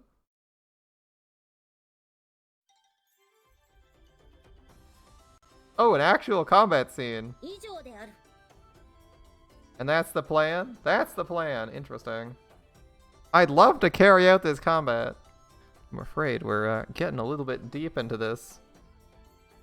And late into the night. So I'm going to have to wrap up our Mask of Deception for the night, guys.